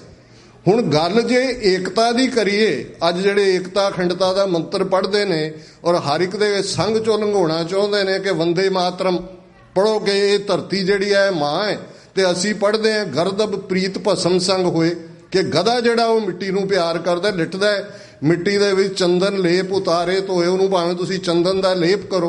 ਹੁਣ ਉਹਨਾਂ ਦੀ ਵਿਚਾਰਧਾਰਾ ਵੰਦੇ ਮਾਤਰਮ ਦਾ ਆਧਾਰ ਹੀ ਇਹ ਹੈ, ਉਹਨਾਂ ਨੇ ਤਾਂ ਜਿਹੜੀ ਜੀਓਗ੍ਰਾਫੀਕਲ ਐਂਟੀਟੀ ਹੈ ਭਾਰਤ ਦੀ, ਉਹਨੂੰ ਦੁਰਗਾ ਮਾਤਾ 'ਚ ਕਨਵਰਟ ਕਰ ਦਿੱਤਾ, ਉਹਨੂੰ ਕਾਲਕਾ ਮਾਤਾ 'ਚ ਕਨਵਰਟ ਕਰ ਦਿੱਤਾ। ਆਨੰਦ ਮੱਠ ਦੇ ਨਾਲ 19ਵੀਂ ਸਦੀ ਦੇ ਦੂਸਰੇ ਅੱਧ ਦੇ ਵਿੱਚ ਇਹ ਕਾਲਕਾ ਦਾ ਕਨਸੈਪਟ ਸ਼ੁਰੂ ਹੁੰਦਾ, ਤੇ ਇਹ ਚੱਲਦਾ ਚੱਲਦਾ ਚੱਲਦਾ ਅੱਜ ਇਸ ਹੱਦ ਤੱਕ ਪਹੁੰਚ ਗਿਆ ਹੈ ਕਿ ਇਹਨਾਂ ਦੇ ਕੋਲ ਪੋਲੀਟੀਕਲ ਪਾਵਰ ਹੈ। ਜਿਵੇਂ ਔਰੰਗਜ਼ੇਬੀ ਸੋਚ ਉਹ ਏਕਤਾ ਲਾਗੂ ਕਰਨਾ ਚਾਹੁੰਦੀ ਸੀ, ਇੱਕ ਦੀ ਗੱਲ। ਹੁਣ ਇੱਕ ਪਾਸੇ ਜਦੋਂ ਅਸੀਂ ਟਕਰਾਅ ਦੀ ਗੱਲ ਦੇਖਦੇ ਹਾਂ ਔਰ ਗੁਰੂ ਗ੍ਰੰਥ ਗੁਰੂ ਪੰਥ ਦੇ ਕਨਸੈਪਟ ਵੱਲ ਦੇਖਦੇ ਹਾਂ, ਤੇ ਇਹ ਚੈਲੰਜ ਦੀ ਗੱਲ ਗੁਰੂ ਨਾਨਕ ਸਾਹਿਬ ਦੇ ਨਾਲ ਆ ਜਾਂਦੀ ਹੈ। ਇਹ ਭੁਲੇਖਾ ਹੈ, ਕਿਉਂਕਿ ਵੈਸਟਰਨ ਸਕਾਲਰਸ ਜਿਹੜੇ ਨੇ ਬਹੁਤਿਆਂ ਨੇ ਚਲੋ ਮਿਹਨਤ ਵੀ ਕੀਤੀ ਹੈ, ਮੈਕਾਲਫ ਨੇ ਥੋੜ੍ਹੀ ਜ਼ਿਆਦਾ ਕੀਤੀ, ਕੁਛ ਬੇਈਮਾਨ ਨੇ ਜਿਸ ਕਿਸਮ ਦੇ ਮੈਕਲੋਇਡ ਵਰਗੇ ਨੇ, ਜਾਂ ਉਸ ਤੋਂ ਪਹਿਲਾਂ 19ਵੀਂ ਸਦੀ ਦੇ ਦੂਸਰੇ ਅੱਧ 'ਚ ਟਰੰਪ ਨੂੰ ਲੱਭ ਕੇ ਲਿਆਏ ਸੀ, ਜਿਹਨੇ ਪਹਿਲਾ ਗੁਰੂ ਗ੍ਰੰਥ ਸਾਹਿਬ ਦਾ ਬੜਾ ਫਲॉड ਟਰਾਂਸਲੇਸ਼ਨ ਕੀਤਾ ਹੈ। ਸਿੱਖਾਂ 'ਚ ਪ੍ਰੋਟੈਸਟ ਹੋਇਆ, ਉਹਨੂੰ ਰੋਕ ਦਿੱਤਾ ਗਿਆ, ਪਰ ਇੱਕ ਹਿੰਦੂ ਪਬਲਿਸ਼ਰ ਨੇ ਦਿੱਲੀ ਦੇ ਵਿੱਚ ਪਿਛਲੇ ਸਾਲਾਂ 'ਚ ਉਹਨੂੰ ਦੁਬਾਰਾ ਛਾਪਿਆ। ਕਿਉਂਕਿ ਜਦੋਂ ਤੁਸੀਂ ਦੇਖੋਗੇ ਬੀਤੇ ਦੇ ਚੈਲੰਜਸ ਨੂੰ, ਅਫਸੋਸ ਇਸ ਗੱਲ ਦਾ ਹੈ ਕਿ ਸਾਡੀ ਕੌਮ 'ਚ ਪੜ੍ਹਨ ਲਿਖਣ ਦਾ ਰੁਝਾਨ ਨਹੀਂ ਹੈ। ਅਸੀਂ ਆਪਣੇ ਵਿਦਵਾਨਾਂ ਨੂੰ ਵੀ ਰੋਲਦੇ ਹਾਂ, ਕਲਮਕਾਰਾਂ ਨੂੰ ਵੀ ਰੋਲਦੇ ਹਾਂ। 99% ਗੱਲਾਂ ਸਾਨੂੰ ਚੰਗੀਆਂ ਵੀ ਲੱਗਦੀਆਂ ਹੋਣ, ਇੱਕ ਅੱਧੀ ਗੱਲ ਕੰਟਰੋਵਰਸ਼ੀਅਲ ਹੋ ਜਾਏ, ਫਿਰ ਉਹਨੂੰ ਅਸੀਂ ਘਰ ਬਣਨੋਂ ਵੀ, ਘਰੋਂ ਨਿਕਲਣਾ ਵੀ ਉਹਦਾ ਬੰਦ ਕਰ ਦਿੰਦੇ। ਔਰ ਇਹੀ ਕਾਰਨ ਹੈ ਅਸੀਂ ਅਫਵਾਹਾਂ ਦਾ ਸ਼ਿਕਾਰ ਵੀ ਹੁੰਦੇ। ਅਸੀਂ ਗਲਤ ਪ੍ਰਚਾਰ ਦਾ ਸ਼ਿਕਾਰ ਵੀ ਹੁੰਦੇ ਹਾਂ ਔਰ ਅਸੀਂ ਮਿਸ ਇਨਫੋਰਮੇਸ਼ਨ ਨੂੰ ਵੀ ਅੱਗੇ ਫੈਲਾਉਂਦੇ। ਮੈਨੂੰ ਖੁਸ਼ੀ ਹੈ ਇਸ ਗੱਲ ਦੀ ਕਿ ਅੱਜ ਜਿਸ ਸਟੇਜ ਤੋਂ ਫਿਲਾਡੈਲਫੀਆ ਸਿੱਖ ਸੁਸਾਇਟੀ ਦੀ ਮੈਂ ਐਡਰੈਸ ਕਰ ਰਿਹਾ, ਤੁਸੀਂ ਬਹੁਤ ਸੂਝਵਾਨ ਹੋ। ਤੁਸੀਂ ਸਿੱਖ ਰਹਿਤ ਮਰਿਆਦਾ ਦੇ ਉੱਤੇ ਵੀ ਤਕੜੇ ਹੋ ਕੇ ਪਹਿਰਾ ਦਿੰਦੇ ਹੋ। ਤੁਸੀਂ ਮੂਲ ਨਾਨਕਸ਼ਾਹੀ ਕੈਲੰਡਰ 2003 ਮੁਤਾਬਕ ਦਿਨ ਵੀ ਮਨਾਉਂਦੇ ਹੋ ਔਰ ਪ੍ਰੋਟੈਸਟ ਉਹ ਵਾਸ਼ਿੰਗਟਨ 'ਚ ਹੋਏ, ਨਿਊਯਾਰਕ 'ਚ ਹੋਏ। ਜੇ ਅਸੀਂ ਦੇਖਦੇ ਹਾਂ ਤਾਂ ਫਿਲਾਡੈਲਫੀਆ ਦੀ ਇੱਕ ਬੱਸ ਵੈਨ ਵੱਧ ਤੋਂ ਵੱਧ ਗਿਣਤੀ ਦੇ ਵਿੱਚ ਤੁਸੀਂ ਪਾਰਟਿਸਿਪੇਟ ਕਰਦੇ ਹੋ। ਔਰ ਮੈਂ ਸਮਝਦਾ ਹਾਂ ਵੀ ਜਦੋਂ ਤੱਕ ਇਹ ਅਸੀਂ ਸਿਧਾਂਤਕ ਗੱਲ ਨੂੰ ਨਹੀਂ ਸਮਝਾਂਗੇ, ਗੱਲ ਜੇ ਅਸੀਂ ਮੁਕਤਸਰ ਤੌਰ ਦੇ ਉੱਤੇ ਕਰੀਏ ਤੇ ਵਿਚਾਰਧਾਰਾਵਾਂ ਦੀ ਗੱਲ ਤੁਰਦੀ ਹੈ। ਜਿਸ ਨੂੰ ਗੁਰੂ ਨਾਨਕ ਸਾਹਿਬ ਨੇ ਆਪਣੀ ਬਾਣੀ ਦੇ ਵਿੱਚ, ਜਿਨ੍ਹਾਂ ਨੇ ਸ਼ਬਦ ਗੁਰੂ ਦੇ ਕਨਸੈਪਟ ਨੂੰ ਐਮਬੋਡੀਮੈਂਟ ਕਰ ਦਿੱਤਾ, ਸਥਾਪਿਤ ਕਰ ਦਿੱਤਾ, ਸਭਨਾ ਜੀਆਂ ਕਾ ਇੱਕ ਦਾਤਾ ਸੋ ਮੈਂ ਵਿਸਰ ਨਾ ਜਾਈ, ਤੇ ਉਸ ਨਿਰੰਕਾਰ ਦਾ ਰੂਪ ਸ਼ਬਦ ਰੂਪ ਦੇ ਵਿੱਚ ਮੂਰਤੀਮਾਨ ਕੀਤਾ, ਸਥਾਪਿਤ ਕੀਤਾ। ਉਹਨਾਂ ਨੇ ਇੱਕ ਥਾਂ ਫਰਮਾਇਆ, ਔਰ ਇਹ ਵਿਚਾਰਧਾਰਾਵਾਂ ਦੇ ਟਕਰਾਅ ਦੀ ਗੱਲ ਹੈ ਕਿ ਜੋ ਚਾਰ ਚਫੇਰੇ ਚੱਲ ਰਿਹਾ, ਕਾਦੀ ਕੂੜ ਬੋਲ ਮਲ ਖਾਏ, ਬ੍ਰਾਹਮਣ ਨਾਵੇ ਜੀਆਂ ਘਾਏ, ਜੋਗੀ ਜੁਗਤ ਨਾ ਜਾਣੇ, ਅੰਧ ਤੀਨੇ ਉਜਾੜੇ ਕਾ ਬੰਦ। ਹੁਣ ਇਹ ਤਿੰਨ ਵਿਚਾਰਧਾਰਾਵਾਂ ਉਸ ਵੇਲੇ, ਅੱਜ ਵੀ ਤੁਸੀਂ ਪੰਜਾਬੀ ਲਿਟਰੇਚਰ ਜਾਂ ਲੋਕ ਬੋਲੀਆਂ ਦੇਖੋ, ਜੋਗੀ ਸ਼ਬਦ, ਔਰ ਇਹ ਬਹੁਤ ਥਾਵਾਂ ਦੇ ਉੱਤੇ ਇਸਤੇਮਾਲ ਹੁੰਦਾ ਹੈ। ਸਾਰੀ ਸੂਫੀ ਕਲਾਮ ਦੇ ਵਿੱਚ ਵੀ ਆਉਂਦਾ, ਕਿਉਂਕਿ ਇਹ ਸਾਰਾ ਖਿੱਤਾ ਜਿਹੜਾ ਹੈ ਇਹ ਜੋਗੀਆਂ ਦੀ ਸਪੈਲ ਥੱਲੇ ਸੀ। ਔਰ ਜੋਗ ਮਤ ਉਦੋਂ ਆਇਆ ਜਦੋਂ ਬੁੱਧ ਧਰਮ ਦਾ ਖਾਤਮਾ ਕਰ ਦਿੱਤਾ। 1000 ਸਾਲ ਲਗਭਗ ਬੁੱਧ ਦਾ ਦੌਰਾ ਰਿਹਾ, ਉਸ ਦਾ ਖਾਤਮਾ ਹੁੰਦਾ ਤੇ ਜਿਹੜਾ ਉਹਦਾ ਲੈਫਟ ਓਵਰ ਹੈ ਔਰ ਸੰਨਿਆਸ, ਇਹਨੂੰ ਮਿਲਾ ਕੇ ਜੋਗ ਮਤ ਦੀ ਸ਼ੁਰੂਆਤ ਹੁੰਦੀ ਹੈ। 9ਵੀਂ 10ਵੀਂ ਸਦੀ ਤੱਕ ਪਹੁੰਚਦੇ ਆ ਗੋਰਖਨਾਥ, ਮਛੰਦਰਨਾਥ, ਇਹ ਸਾਰੀਆਂ ਵਿਚਾਰਧਾਰਾਵਾਂ ਅੱਗੇ ਤੁਰਦੀਆਂ ਨੇ। ਔਰ ਆਲਰੇਡੀ ਇਸਲਾਮ ਦੀ ਆਮਦ ਮੁਹੰਮਦ ਬਿਨ ਕਾਸਮ ਦੇ ਨਾਲ ਉਹਨੇ ਸਿੰਧ ਲਿਆ, ਮੁਲਤਾਨ ਲਿਆ, ਔਰ ਫਿਰ ਜਿਸ ਕਿਸਮ ਦਾ ਗਜ਼ਨੀ ਦੇ ਹਮਲੇ, ਅਹਿਮਦ ਸ਼ਾਹ ਅਬਦਾਲੀ ਤਾਂ ਬਹੁਤ ਬਾਅਦ ਦੇ ਵਿੱਚ ਆਉਂਦਾ। ਉਸ ਤੋਂ ਪਹਿਲਾਂ ਹੀ ਮੁਹੰਮਦ ਗੌਰੀ ਜਿਹੜੇ ਉਹ 11ਵੀਂ ਸਦੀ ਦੇ ਵਿੱਚ ਲਗਭਗ ਆਪਣਾ ਰਾਜ ਸਥਾਪਿਤ ਕਰ ਦਿੰਦਾ। ਉਹਨਾਂ ਦੀ ਵਿਚਾਰਧਾਰਾ ਬ੍ਰਾਹਮਣਵਾਦ ਦੀ ਵਿਚਾਰਧਾਰਾ ਰਿਗਵੇਦ ਦੇ ਨਾਲ, ਜਿਹੜਾ ਲਗਭਗ 3500 ਸਾਲ ਪੁਰਾਣੇ, ਉਸ ਧਰਤੀ ਦੇ ਉੱਤੇ ਜ਼ਾਤ ਪਾਤੀ ਵਰਣ ਵਿਵਸਥਾ ਆਉਂਦੀ ਹੈ। ਹੁਣ ਇਹ ਤਿੰਨੋਂ ਹੀ ਵਿਚਾਰਧਾਰਾਵਾਂ ਦੇ ਵਿੱਚ ਗੁਰਮਤ ਦੀ ਵਿਚਾਰਧਾਰਾ ਜਿਹੜੀ ਸ਼ਬਦ ਆਧਾਰਿਤ ਹੈ, ਜਿਸ ਦਾ ਆਧਾਰ ਅਕਾਲ ਪੁਰਖ ਹੈ। ਜੇ ਅਸੀਂ ਅਮਰੀਕਨ ਵੈਲਿਊ ਸਿਸਟਮ ਦੇਖਦੇ ਹਾਂ, ਆਲ ਮੈਨ ਆਰ ਕ੍ਰੀਏਟਡ ਇਕੁਅਲ, ਇਸ ਤੋਂ ਗੱਲ ਸ਼ੁਰੂ ਹੁੰਦੀ ਹੈ ਤੇ ਸਾਡੀ ਗੱਲ ਇੱਕੋ ਓੰਕਾਰ ਤੋਂ ਸ਼ੁਰੂ ਹੁੰਦੀ ਹੈ। ਇੱਕ ਰੱਬ ਜਿਹੜਾ ਕਿਸੇ ਦੇ ਵਿੱਚ ਫਰਕ ਨਹੀਂ ਕਰਦਾ, ਜਿਸ ਦੇ ਸਾਰੇ ਬੱਚੇ ਬੱਚੀਆਂ ਨੇ, ਔਰ ਖਾਲਕ ਖਲਕ, ਖਲਕ ਮੈਂ ਖਾਲਕ, ਪੂਰ ਰਹੋ ਸਭ ਥਾਈਂ। ਇਹ ਇਨਹੈਰੈਂਟ ਕਨਸੈਪਟ ਹੈ ਸਿੱਖੀ ਦਾ ਕਿ ਰੱਬ ਕਿਸੇ 7ਵੇਂ ਤਬਕ 'ਚ ਨਹੀਂ ਰਹਿੰਦਾ, ਕਿਸੇ 7ਵੇਂ ਆਕਾਸ਼ ਤੇ ਨਹੀਂ ਰਹਿੰਦਾ, ਕਿਸੇ ਮਾਨਸਰੋਵਰ ਝੀਲ ਦੇ ਕੰਢੇ ਨਹੀਂ ਹੈ, ਕਿਸੇ ਕੈਲਾਸ਼ ਪਰਬਤ ਤੇ ਨਹੀਂ ਹੈ, ਕਿਸੇ ਪਤਾਲ ਲੋਕ ਦੇ ਵਿੱਚ ਨਹੀਂ ਹੈ। ਰੱਬ ਵਸਦਾ ਖਲਕਤ ਦੇ ਵਿੱਚ, ਰੱਬ ਵਸਦਾ ਲੁਕਾਈ ਦੇ ਵਿੱਚ, ਰੱਬ ਵਸਦਾ ਉਸ ਕ੍ਰੀਏਸ਼ਨ ਦੇ ਵਿੱਚ। ਇਸ ਸਾਰੇ ਸਿਧਾਂਤ ਨੂੰ ਨਕਾਰ ਦਿੱਤਾ ਹੈ ਕਿ ਜਿਵੇਂ ਦੋ ਐਂਟੀਟੀਜ਼ ਨੇ, ਇੱਕ ਪੁਰਸ਼ ਹੈ, ਇੱਕ ਪ੍ਰਕਿਰਤੀ ਹੈ। ਜਿਹੜਾ ਸਾਰਾ ਤੁਸੀਂ 6 ਸ਼ਾਸਤਰ ਪੜ੍ਹੋ, ਉਹਨਾਂ ਦਾ ਸਾਰਾ ਸਿਧਾਂਤ ਹੀ ਇਹ ਡਿਊਲਿਜ਼ਮ ਹੈ ਕਿ ਇਹ ਦੋ ਅੱਡ-ਅੱਡ ਨੇ। ਪਰ ਸਾਡਾ ਸਿਧਾਂਤ ਇੱਥੇ ਆ ਕੇ ਜਿਹੜਾ ਉਸ ਸਾਰੇ ਨੂੰ ਨਕਾਰ ਦਿੰਦਾ ਹੈ। ਇਹ ਜੱਗ ਸੱਚੇ ਕੀ ਹੈ ਕੋਠੜੀ, ਸੱਚੇ ਕਾ ਵਿਚਵਾਸ, ਕਿ ਜੇ ਸੰਸਾਰ ਰੱਬ ਨੇ ਪੈਦਾ ਕੀਤਾ ਹੈ, ਰੱਬ ਸੱਚਾ ਹੈ, ਤੇ ਸੱਚ ਦੀ ਕੁੱਖ ਚੋਂ ਕੂੜ ਜਨਮ ਨਹੀਂ ਲੈ ਸਕਦਾ। ਸੱਚ ਦੀ ਕੁੱਖ ਚੋਂ ਸੱਚ ਜਨਮੇਗਾ। ਇਹ ਸੰਸਾਰ ਹਰ ਕਾ ਰੂਪ ਹੈ, ਔਰ ਇਹ ਤਾਂ ਹੈ ਜੇ ਕੋਈ ਵਖਰੇਵਾਂ ਹੈ, ਕੋਈ ਫਰਕ ਹੈ, ਕੋਈ ਡੁਐਲਿਟੀ ਹੈ, ਤੇ ਉਹ ਸਾਡੀ ਸੋਚ ਵਿੱਚ ਹੈ, ਸਾਡੇ ਮਨ 'ਚ ਹੈ। ਮਾਇਆ ਕੋਈ ਰੁਪਈਆਂ ਦਾ, ਕੋਈ ਕਰੰਸੀ ਦਾ ਨਾਂ ਨਹੀਂ ਹੈ, ਉਸ ਪਰਦੇ ਦਾ ਨਾਂ ਹੈ ਜਿਹੜਾ ਅਲਟੀਮੇਟ ਮੈਟੀਰੀਅਲਿਜ਼ਮ ਨੂੰ ਟਰੂਥ ਮੰਨਦਾ। ਮਾਰਕਸ ਦੀ ਵਿਚਾਰਧਾਰਾ ਵੀ ਇਹੀ ਸੀ। ਔਰ ਸਾਡੇ 'ਚੋਂ ਵੀ ਇੱਕ ਤਬਕਾ ਇਹ ਹੈ ਕਿ ਇਹ ਜੱਗ ਮਿੱਠਾ ਹੈ, ਅਗਲਾ ਕਿਨ ਡਿੱਠਾ, ਕੌਣ ਦੱਸਣ ਆਇਆ ਹੈ ਜੀ ਕੀ ਹੁੰਦਾ ਹੈ ਅੱਗੇ। ਪਰ ਗੁਰੂ ਸਾਹਿਬ ਨੇ ਸਾਨੂੰ ਇਹ ਯਾਦ ਕਰਵਾਇਆ ਕਿ ਭਾਈ ਇਹ ਤੁਹਾਡੀ ਬੈਟਲ ਗਰਾਊਂਡ ਹੈ, ਤੁਹਾਨੂੰ ਜੀਵਨ ਮਿਲਿਆ, ਇਹ ਮਨੁੱਖਾ ਜੀਵਨ ਐਵੇਂ ਨਹੀਂ ਮਿਲਿਆ। ਕੋਈ ਇਹ ਵੀ ਬਹਿਸ ਨਹੀਂ ਕਿ ਜੂਨਾ 84 ਲੱਖ ਨੇ, ਕਿ ਹੋਰ ਜ਼ਿਆਦਾ ਨੇ ਕਿ ਘੱਟ ਨੇ। ਤੱਤ ਸਾਰੇ ਸੀ ਕਿ ਹਿਊਮਨ ਬੀਇੰਗ ਬੇਸ਼ੱਕ ਉਹ ਵਨ ਸੈਲਡ ਅਮੀਬਾ ਤੋਂ ਸ਼ੁਰੂ ਹੋਇਆ, ਬੇਸ਼ੱਕ ਇਸ ਧਰਤੀ ਦੀ ਕ੍ਰੀਏਸ਼ਨ ਜਿਹੜੀ ਹੈ ਬਿਗ ਬੈਂਗ ਦੇ ਨਾਲ ਹੋਈ, ਬੇਸ਼ੱਕ ਅੰਡਜ ਜੇਰਜ ਸੇਤਜ ਉਤਬਜ ਦੇ ਨਾਲ ਹੋਇਆ, ਪਰ ਅਲਟੀਮੇਟ ਇਹ ਟਰੂਥ ਹੈ ਕਿ ਸਰਬ ਜੋਨ ਤੇਰੀ ਪਨਿਹਾਰੀ, ਇਸ ਧਰਤੀ ਮੈਂ ਤੇਰੀ ਸਿਕਦਾਰੀ। ਕਿ ਮਨੁੱਖ ਜਿਹੜਾ ਹੈ, ਹਿਊਮਨ ਬੀਇੰਗ ਹੋਮੋਸੇਪੀਅਨ, ਇਸ ਧਰਤੀ ਦੀ ਬੈਸਟ ਕ੍ਰੀਏਸ਼ਨ ਹੈ ਔਰ ਉਹਨੇ ਹਰ ਇੱਕ ਨੂੰ, ਥਲ ਨੂੰ, ਜਲ ਨੂੰ, ਉਸ ਦੇ ਉੱਤੇ ਆਪਣੀ ਜਿਹੜੀ ਹੈ ਉਹ ਸਲਤਨਤ ਕਾਇਮ ਕੀਤੀ ਹੈ। ਤੇ ਇਹ ਗੱਲ ਸਮਝਾਉਣ ਤੋਂ ਬਾਅਦ ਦੂਸਰਾ ਸਵਾਲ ਸੀ ਕਿ ਆਪਣੇ ਜੀਵਨ ਦਾ ਮਨੋਰਥ ਲੱਭ। ਤੂੰ ਕੌਣ ਹੈ? ਤੇਰੇ ਜੀਵਨ ਦਾ ਮਨੋਰਥ ਕੀ ਹੈ? ਮਨੁੱਖਾ ਜ਼ਿੰਦਗੀ ਤੈਨੂੰ ਕਿਉਂ ਮਿਲੀ ਹੈ? ਔਰ ਜਦੋਂ ਇਸ ਕਨਸੈਪਟ ਦੀ ਗੱਲ ਅਸੀਂ ਗੁਰੂ ਗ੍ਰੰਥ ਸਾਹਿਬ ਦੇ ਵਿੱਚ ਦੇਖਦੇ ਹਾਂ, ਸਿੱਖ ਗੁਰੂ ਸਾਹਿਬਾਨ ਦੀਆਂ ਸਿੱਖਿਆਵਾਂ 'ਚ ਦੇਖਦੇ ਹਾਂ, ਤੇ ਫਿਰ ਲੋਕਾਈ ਨਿੱਜ ਨਾਲੋਂ ਅੱਡ ਨਹੀਂ ਹੈ। ਜੇ ਅਸੀਂ ਸਿੱਖ ਰਹਿਤ ਮਰਿਆਦਾ ਦੀ ਗੱਲ ਕਰੀਏ, ਇੱਕ ਨਿੱਜੀ ਸਾਡਾ ਡਿਸਿਪਲਨ ਹੈ, ਇੱਕ ਪੰਥਕ ਡਿਸਿਪਲਨ। ਜੋਗੀ ਜਤੀ ਤਪੀ ਉਹ ਵੀ ਬਹੁਤ ਤਪ ਕਰਦੇ ਸੀ। ਇਹ ਤਾਂ ਨਹੀਂ ਹੈ ਕਿ ਸਪਿਰਿਚੁਅਲਿਟੀ ਸਾਡੇ ਨਾਲ ਸ਼ੁਰੂ ਹੋਈ ਹੈ ਜਾਂ ਸਿੱਖ ਗੁਰੂ ਸਾਹਿਬਾਨ ਨਾਲ ਸ਼ੁਰੂ ਹੋਈ ਹੈ। ਬੜੇ ਬੜੇ ਕਮਾਲ ਦੇ ਉਹਨਾਂ ਦੇ ਕੋਲ ਜਿਹੜੇ ਕਰਤੱਵ ਸੀ, ਲੇਕਿਨ ਉਹਨਾਂ ਨੇ ਆਈਸੋਲੇਸ਼ਨਿਜ਼ਮ ਨੂੰ ਜਨਮ ਦਿੱਤਾ, ਸਮਾਜ ਨਾਲੋਂ ਟੁੱਟੇ ਪਾਸੇ ਚਲੇ ਗਏ ਔਰ ਉਸ ਨੂੰ ਗੁਰੂ ਸਾਹਿਬ ਨੇ ਵੰਗਾਰਿਆ। ਜਦੋਂ ਸਿੱਧਾਂ ਦੇ ਨਾਲ ਪਹਿਲਾਂ ਉਹ ਗੁਰੂ ਸਾਹਿਬ ਦਾ ਜਿਹੜਾ ਡਾਇਲੋਗ ਹੁੰਦਾ ਹੈ, ਇੰਟਰੈਕਸ਼ਨ ਹੁੰਦਾ ਹੈ, ਤੇ ਭਾਈ ਗੁਰਦਾਸ ਯਾਦ ਕਰਵਾਉਂਦੇ ਨੇ ਕਿ ਸਿੱਧ ਪੁੱਛਣ ਸੁਣ ਬਾਲਿਆ, ਕੌਣ ਸ਼ਕਤ ਤੁਧ ਇੱਥੇ ਲਿਆਈ। ਹੁਣ ਗੁਰੂ ਨਾਨਕ ਸਾਹਿਬ ਆਪਣੀ ਅਰਲੀ 40s 'ਚ ਨੇ, ਜਵਾਨੀ ਦੀ ਉਮਰ ਹੈ, ਉਹ ਵੱਡੀਆਂ ਉਮਰਾਂ ਵਾਲੇ ਨੇ, ਤੇ ਉਹ ਪੈਟਰਨਾਈਜ਼ ਵੀ ਹੁੰਦਾ ਕਿ ਹੇ ਬੱਚੇ, ਹੇ ਬਾਲਕ, ਤੂੰ ਦੱਸ ਕਿ ਵੀ ਤੂੰ ਇੱਥੇ ਕਿਵੇਂ ਆਇਆ, ਕਿਹੜੀ ਤਾਕਤ ਤੈਨੂੰ ਇੱਥੇ ਲਿਆਈ ਹੈ। ਤੇ ਗੁਰੂ ਨਾਨਕ ਸਾਹਿਬ ਨੇ ਫਰਮਾਇਆ, ਬਾਬਾ ਆਖੇ ਨਾਥ ਜੀ, ਬਾਝੋਂ ਸੱਚੇ ਨਾਮ ਦੇ ਹੋਰ ਸ਼ਕਤ ਅਸਾਥੇ ਨਾਹੀਂ। ਕਿ ਹੇ ਨਾਥ ਜੀ, ਇਹ ਵੀ ਇੱਕ ਡਾਇਲੋਗ ਅੱਜ ਹਾਲ ਇਹ ਹੁੰਦਾ ਹੈ ਵੀ ਅਸੀਂ ਕਿਸੇ ਵਿਰੋਧੀ ਵਿਚਾਰ ਨੂੰ ਹੀ ਸੁਣਨ ਲਈ ਤਿਆਰ ਨਹੀਂ ਹੁੰਦੇ।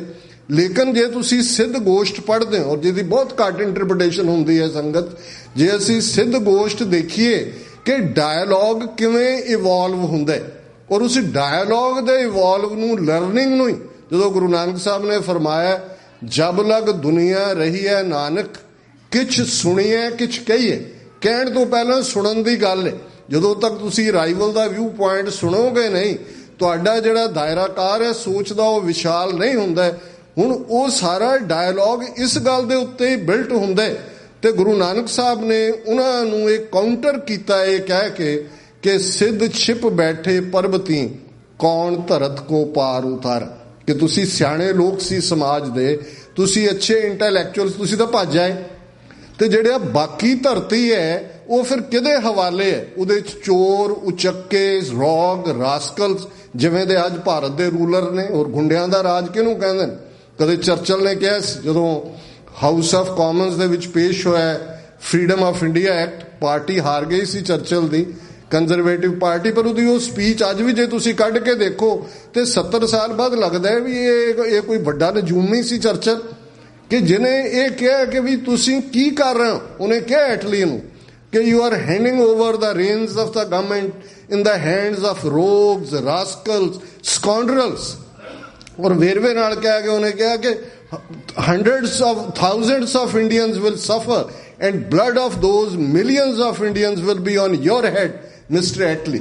ਹੁਣ ਇਹ ਪਾਰਟ ਹੈ ਕਿ ਜਦੋਂ ਚੰਗੇ ਲੋਕ ਜਾਂ ਧੱਕ ਦਿੱਤੇ ਜਾਂਦੇ ਨੇ ਕਾਰਨਰ 'ਚ ਤੇ ਜਾਂ ਉਹ ਚੁੱਪ ਕਰਕੇ ਬਹਿ ਜਾਂਦੇ ਨੇ। ਜਦੋਂ ਅਸੀਂ ਪੋਲੀਟੀਕਲ ਸਿਸਟਮ ਦੀ ਗੱਲ ਕਰਦੇ ਹਾਂ, ਔਰ ਮੈਂ ਇਹਨੂੰ ਬ੍ਰੌਡਰ ਕੰਟੈਕਸਟ ਦੇ ਵਿੱਚ ਖਾਲਿਸਤਾਨ ਦੀ ਗੱਲ ਦੇ ਹਵਾਲੇ ਨਾਲ ਕਰਨਾ ਚਾਹੁੰਦਾ ਕਿ ਜੇ ਸਾਡੇ ਸਾਹਮਣੇ ਇਹੀ ਟਾਰਗੇਟ ਹੋਏ ਕਿ ਜੀ ਕੋਈ 18-20 ਜ਼ਿਲ੍ਹਿਆਂ ਦਾ ਮੁਲਕ ਜਿਹਦਾ ਹੈਡ ਆਫ ਦਾ ਸਟੇਟ ਪੱਗ ਵਾਲਾ ਹੋਏ, ਉਹ ਤਾਂ ਮਨਮੋਹਨ ਸਿੰਘ 10 ਸਾਲ ਪ੍ਰਧਾਨ ਮੰਤਰੀ ਰਹੇ। ਸੂਬੇਦਾਰ ਪ੍ਰਕਾਸ਼ ਸਿੰਘ ਬਾਦਲ 5 ਟਰਮ ਰਿਹਾ, ਅੱਜ ਵੀ ਜਿਹੜਾ ਬੈਠਾ ਉਹ ਆਲਾ ਸਿੰਘ ਤੋਂ ਕਹਿੰਦੇ ਨੇ ਜੀ ਸਾਨੂੰ 10ਵੇਂ ਪਾਤਸ਼ਾਹ ਨੇ ਫਰਮਾਇਆ ਸੀ ਤੇਰਾ ਘਰ ਮੇਰਾ ਆਸੇ, ਇਹ ਵੀ ਬੈਠਾ ਤਖਤ ਦੇ ਉੱਤੇ। ਕੀ ਤਬਦੀਲੀ? ਜਦੋਂ ਅਸੀਂ ਸਿਸਟਮ ਦੀ ਗੱਲ ਕਰਦੇ ਹਾਂ, ਵਿਚਾਰਧਾਰਾਵਾਂ ਦੇ ਜਿਹੜੀ ਹੈ ਇੰਟਰੈਕਸ਼ਨ ਜਾਂ ਕਲੈਸ਼ ਦੀ ਗੱਲ ਕਰਦੇ, ਤੇ ਫਿਰ ਇੱਕ ਪਾਸੇ ਸਿੱਖੀ ਦੀ ਵਿਚਾਰਧਾਰਾ ਜਿਹੜੀ ਉਸ ਸਮਾਜ ਦੀ ਗੱਲ ਕਰਦੀ ਹੈ ਜਿਸ ਨੂੰ ਭਗਤ ਰਵਿਦਾਸ ਜੀ ਨੇ ਯਾਦ ਕਰਵਾਇਆ ਸੀ, ਬੇਗਮਪੁਰਾ ਸ਼ਹਿਰ ਕੋ ਨਾਓ, ਦੁੱਖ ਅੰਦੋ ਨਹੀਂ ਤੈ ਠਾਓ, ਨਾ ਖਿਰਾਜ तशवीश ना माल, खौफ ना खता ना तरस जवाल, अब मोए खूब वतन गए पाई।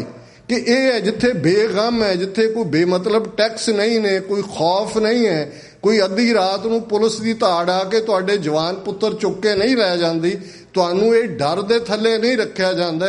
संविधान की नौच नाल उस खिते दे 25 मिलियन सिखां नूं हिंदू नहीं बना दिता जांदा, तुहाडे गुरुद्वारे नहीं ढाए जांदे। आ पिछले सालां च सानूं किन्नियां कुं पता है कि वो ज्ञान गोदड़ी गुरुद्वारा इतिहासक हरिद्वार दा वो गायब कर दिता गया। सिक्किम दे विच एक गुरुद्वारा है जिन्होंने फौज ने स्थापित किया, फौज दे उस वेले दे कर्नल गरेवाल, किवें पिछले दिनों का उन्होंने गायब कर दिता गया।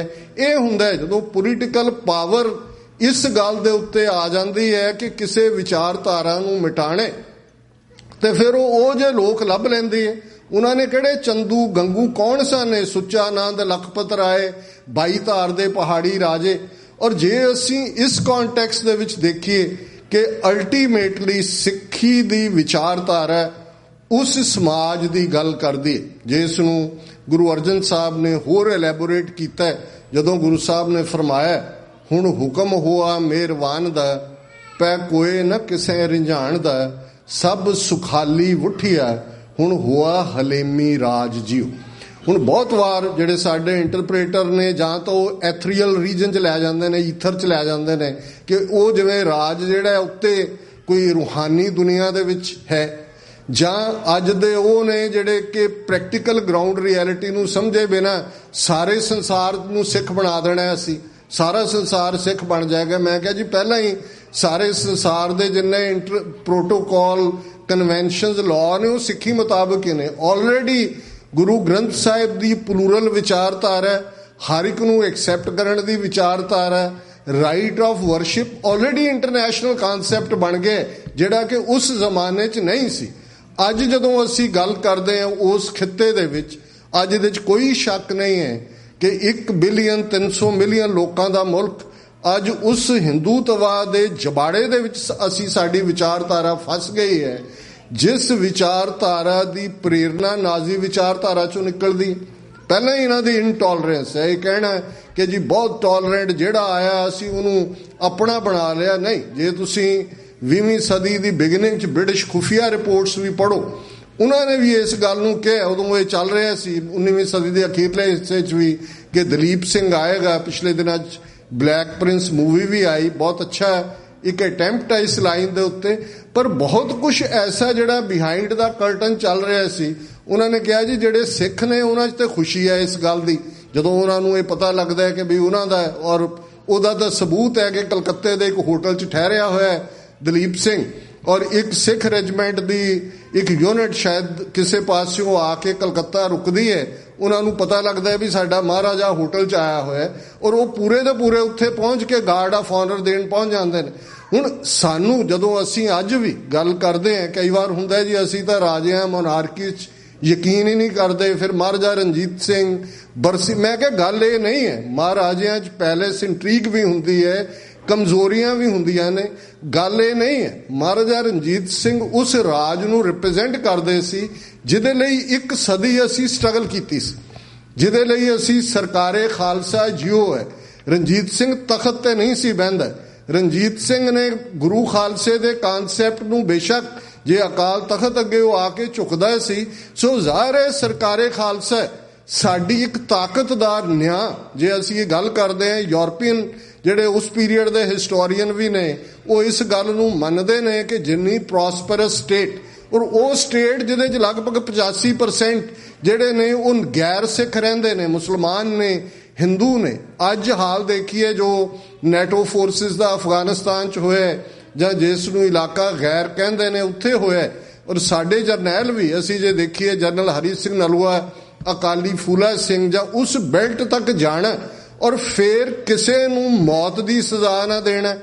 कोई मसीतां नहीं ढाईयां, कोई मंदिर नहीं ढाए, कॉन्ट्रेरी टू दैट वो दातागंज लाहौर होए, जवाला जी होए, जगन्नाथ होए, दरबार साहब ਜਾਂ सिख गुरुद्वारिਆਂ ਲਈ अज भी पाकिस्तान 174 तो ज़्यादा इतिहासक गुरुद्वारे ने।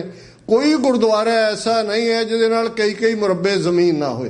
ये राज की गल हुंदी है, ये राज का पार्ट हुंदा है। अज असीं एडजस्ट होना चाहुंदे ਬਾਹਰਲੇ ਸਿਸਟਮਸ ਦੇ ਵਿੱਚ ਆ ਕੇ ਕਿ ਕਿਵੇਂ ਸਾਡੀ ਐਕਸੈਪਟੇਬਿਲਿਟੀ ਹੋਏ।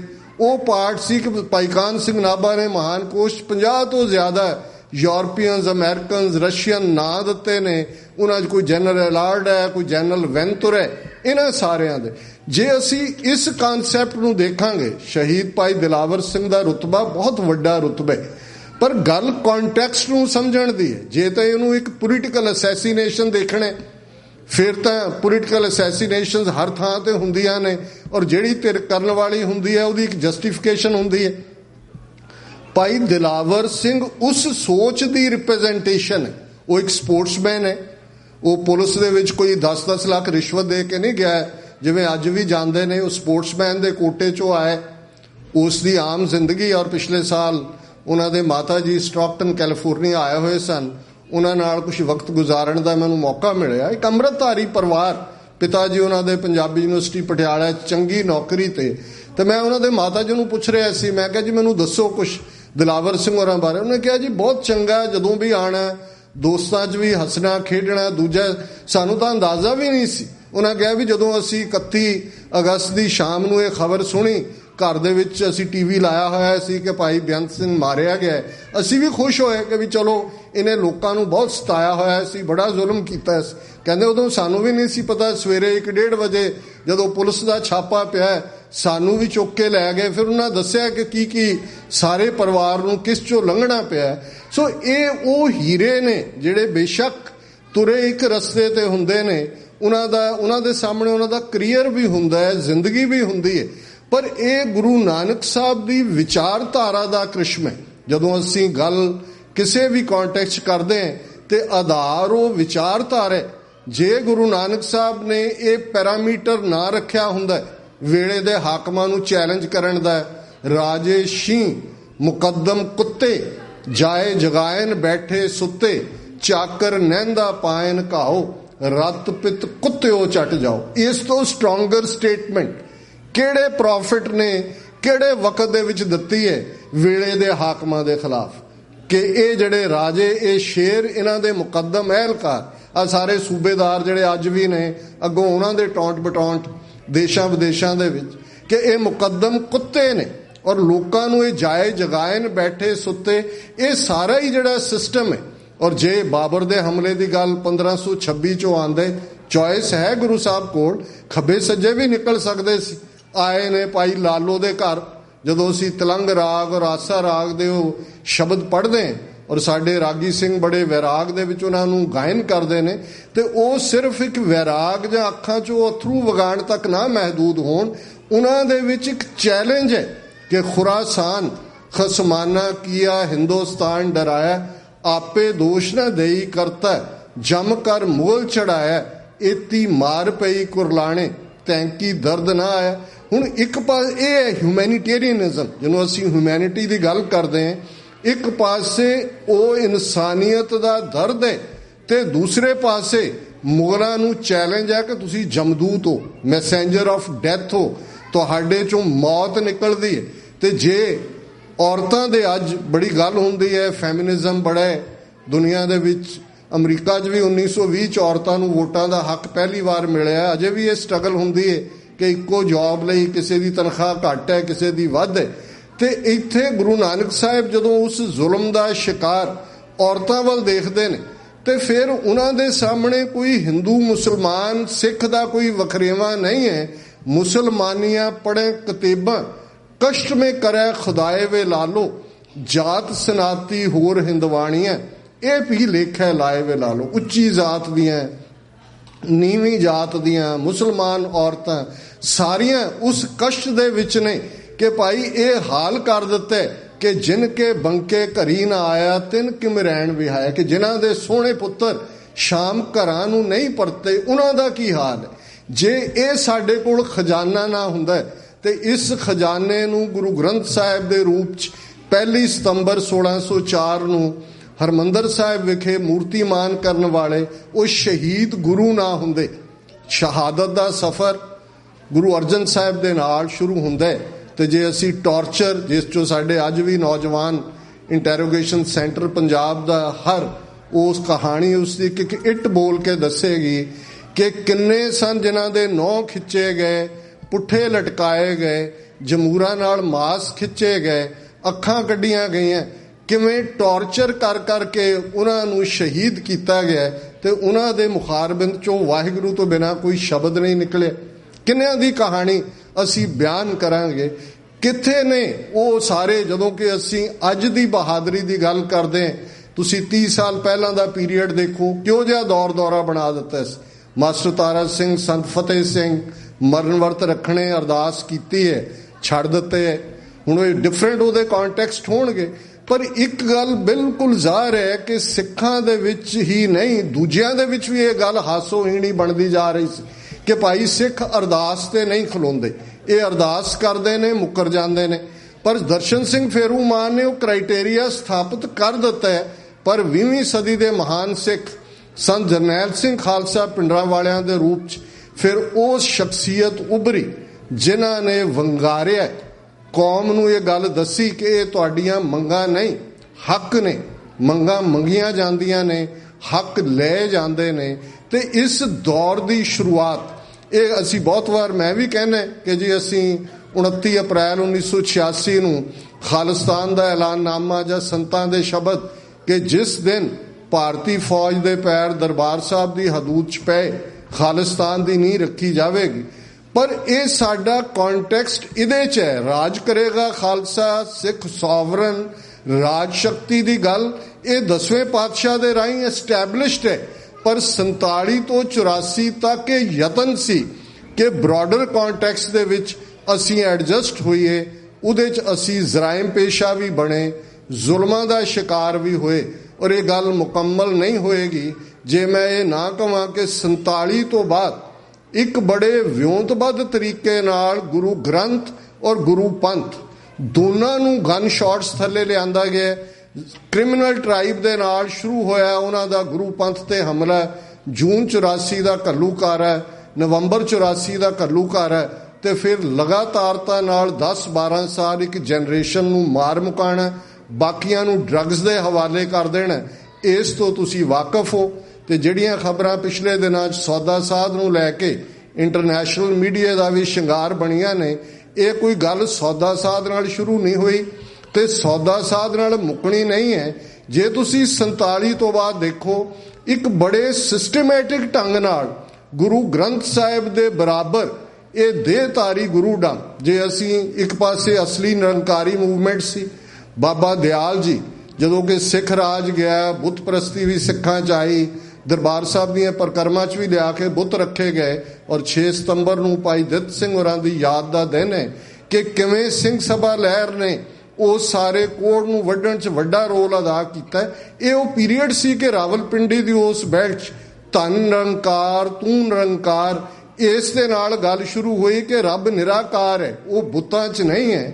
ਔਰ ਬਾਬਾ ਦਿਆਲ ਜੀ ਦੇ ਸਪੁੱਤਰ ਭਾਈ ਦਰਬਾਰਾ ਸਿੰਘ ਨੇ ਸਭ ਤੋਂ ਪਹਿਲਾਂ ਆਨੰਦ ਕਾਰਜ ਗੁਰੂ ਗ੍ਰੰਥ ਸਾਹਿਬ ਨਾਲ ਕਰਵਾਉਣ ਦਾ ਵੱਡੇ ਲੈਵਲ ਦੇ ਉੱਤੇ ਜਿਹੜਾ ਉਹ ਪ੍ਰੋਜੈਕਟ ਵਿੱਢਿਆ ਸੀ ਤੇ ਇਹਨਾਂ ਨੇ ਬਰਾਬਰ ਲਿਆ ਕੇ ਨਕਲੀ ਨਿਰੰਕਾਰੀ ਖੜੇ ਕਰ ਦਿੱਤੇ। ਤੁਸੀਂ 1950 ਤੋਂ ਦੇਖ ਲਓ, ਸਿੱਖਾਂ ਨੂੰ ਤਾਂ ਪਤਾ 13 ਅਪ੍ਰੈਲ 1978 ਨੂੰ ਲੱਗਾ ਜਦੋਂ ਕਿ ਵਿਸਾਖੀ ਵਾਲੇ ਦਿਨ ਅੰਮ੍ਰਿਤਸਰ ਦੇ ਸ਼ਹਿਰ 'ਚ 13 ਸਿੰਘਾਂ ਨੂੰ ਸ਼ਹੀਦ ਕਰਕੇ ਬਾਦਲ ਉਹਨੂੰ ਆਪਣੀ ਗੱਡੀ 'ਚ ਨਿਰੰਕਾਰੀ ਮੁਖੀ ਨੂੰ ਦਿੱਲੀ ਲੈ ਜਾਂਦੇ।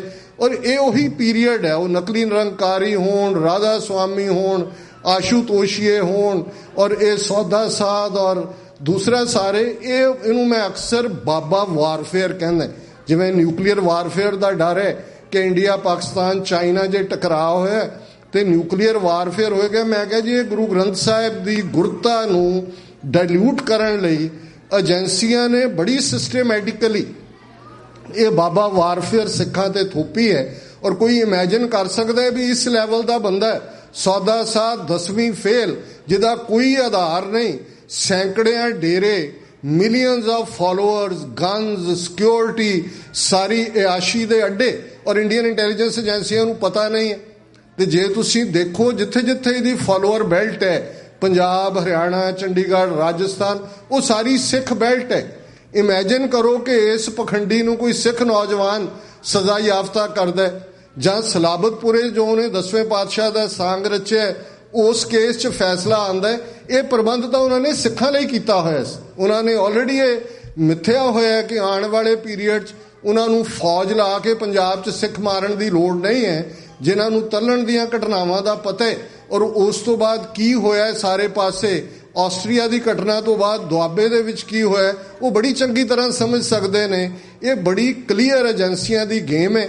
ਤੇ ਉਹ ਕਈ ਵਾਰੀ ਜਿਹੜਾ ਫਰੈਂਕਨਸਟਾਈਨ ਹੁੰਦੇ, ਜਿਨ੍ਹਾਂ ਨੂੰ ਇਹ ਖੁਦ ਵੀ ਭਸਮਾਸੁਰ ਕਹਿੰਦੇ ਨੇ, ਕਈ ਵਾਰੀ ਬੋਟਲ ਤੋਂ ਜਦੋਂ ਜ਼ਿਆਦਾ ਬਾਹਰ ਨਿਕਲ ਜਾਂਦੇ ਫਿਰ ਉਹਨੂੰ ਹੁੰਦਾ ਕਿ ਜਿੰਨੀ ਨੂੰ ਵਾਪਸ ਪਾਓ ਬੋਤਲ ਦੇ ਵਿੱਚ। ਉਹ ਇਹੀ ਹੈ ਕਿ ਇਹਨਾਂ ਦੀ ਖੇਡ ਸੀ। ਔਰ ਇਹ ਅਜੇ ਮੁੱਕੀ ਨਹੀਂ ਹੈ ਗੱਲ। ਇਸ ਕਿਸਮ ਦੇ ਹੋਰ ਉਹ ਆਸ਼ੂਤੋਸ਼ ਹਾਈ ਕੋਰਟ ਦੇ ਆਰਡਰ ਥੱਲੇ ਉਹਦਾ ਮੁਰਦਾ ਰੱਖਿਆ ਹੋਇਆ, ਉੱਥੇ ਰੱਖ ਕੇ ਭਾਈ ਇਹਨੂੰ ਸਥਾਪਿਤ ਕਰਨਾ ਵੀ ਇਹਦੇ 'ਚ ਇਹਨੇ ਮੁੜ ਕੇ ਜਿਹੜਾ ਜੰਮਣਾ, ਇਹ ਸਾਰਾ ਹਿੱਸਾ। ਔਰ ਤੁਸੀਂ ਦੇਖੋ ਕਿਵੇਂ ਸਿਸਟੇਮੈਟਿਕਲੀ ਸਿੱਖ ਕੌਮ ਦੇ ਉੱਤੇ ਇਹ ਜਿਹੜੀ ਵਾਰਫੇਅਰ ਇਹਨਾਂ ਨੇ ਥੋਪੀ ਹੋਈ ਹੈ। ਮੈਂ ਕਨਕਲੂਡ ਕਰਾਂ, ਜਿੱਥੇ ਅਸੀਂ ਅੱਜ ਇਸ ਗੁਰੂ ਗ੍ਰੰਥ ਸਾਹਿਬ ਜੀ ਦੇ ਪਹਿਲੇ ਪ੍ਰਕਾਸ਼ ਪੁਰਬ ਨੂੰ ਸਮਰਪਿਤ ਹੈ, ਉੱਥੇ ਜਦੋਂ ਇਹ ਗ੍ਰੰਥ ਔਰ ਪੰਥ ਇਨਸੈਪਰੇਬਲ ਨੇ, ਇਸ ਗੱਲ ਨੂੰ ਕਦੇ ਵੀ। ਔਰ ਉਹ ਜਿਹੜੇ ਸ਼ਖਸੀਅਤਾਂ ਜਾਂ ਉਹ ਲੋਕ ਜਿਹੜੇ ਕਿ ਗੁਰੂ ਪੰਥ ਦੇ ਨਿਸ਼ਾਨੇ ਨੂੰ ਅੱਡ ਕਰਨਾ ਚਾਹੁੰਦੇ ਨੇ, ਸਿਰਫ ਤੇ ਸਿਰਫ ਇੱਕ ਨਾਮ ਜਪਣ ਦੀ ਨਾਂ ਥੱਲੇ ਜਿਹੜੀ ਸਾਡੀ ਪੋਲੀਟੀਕਲ ਸਟਰਗਲ ਹੈ ਉਹਨੂੰ ਡਾਇਲੂਟ ਕਰਨਾ ਚਾਹੁੰਦੇ ਨੇ। ਮੈਂ ਇਹ ਯਾਦ ਕਰਵਾ ਦਿਆਂ, ਵੱਡਾ ਘੱਲੂਘਾਰਾ ਹੈ।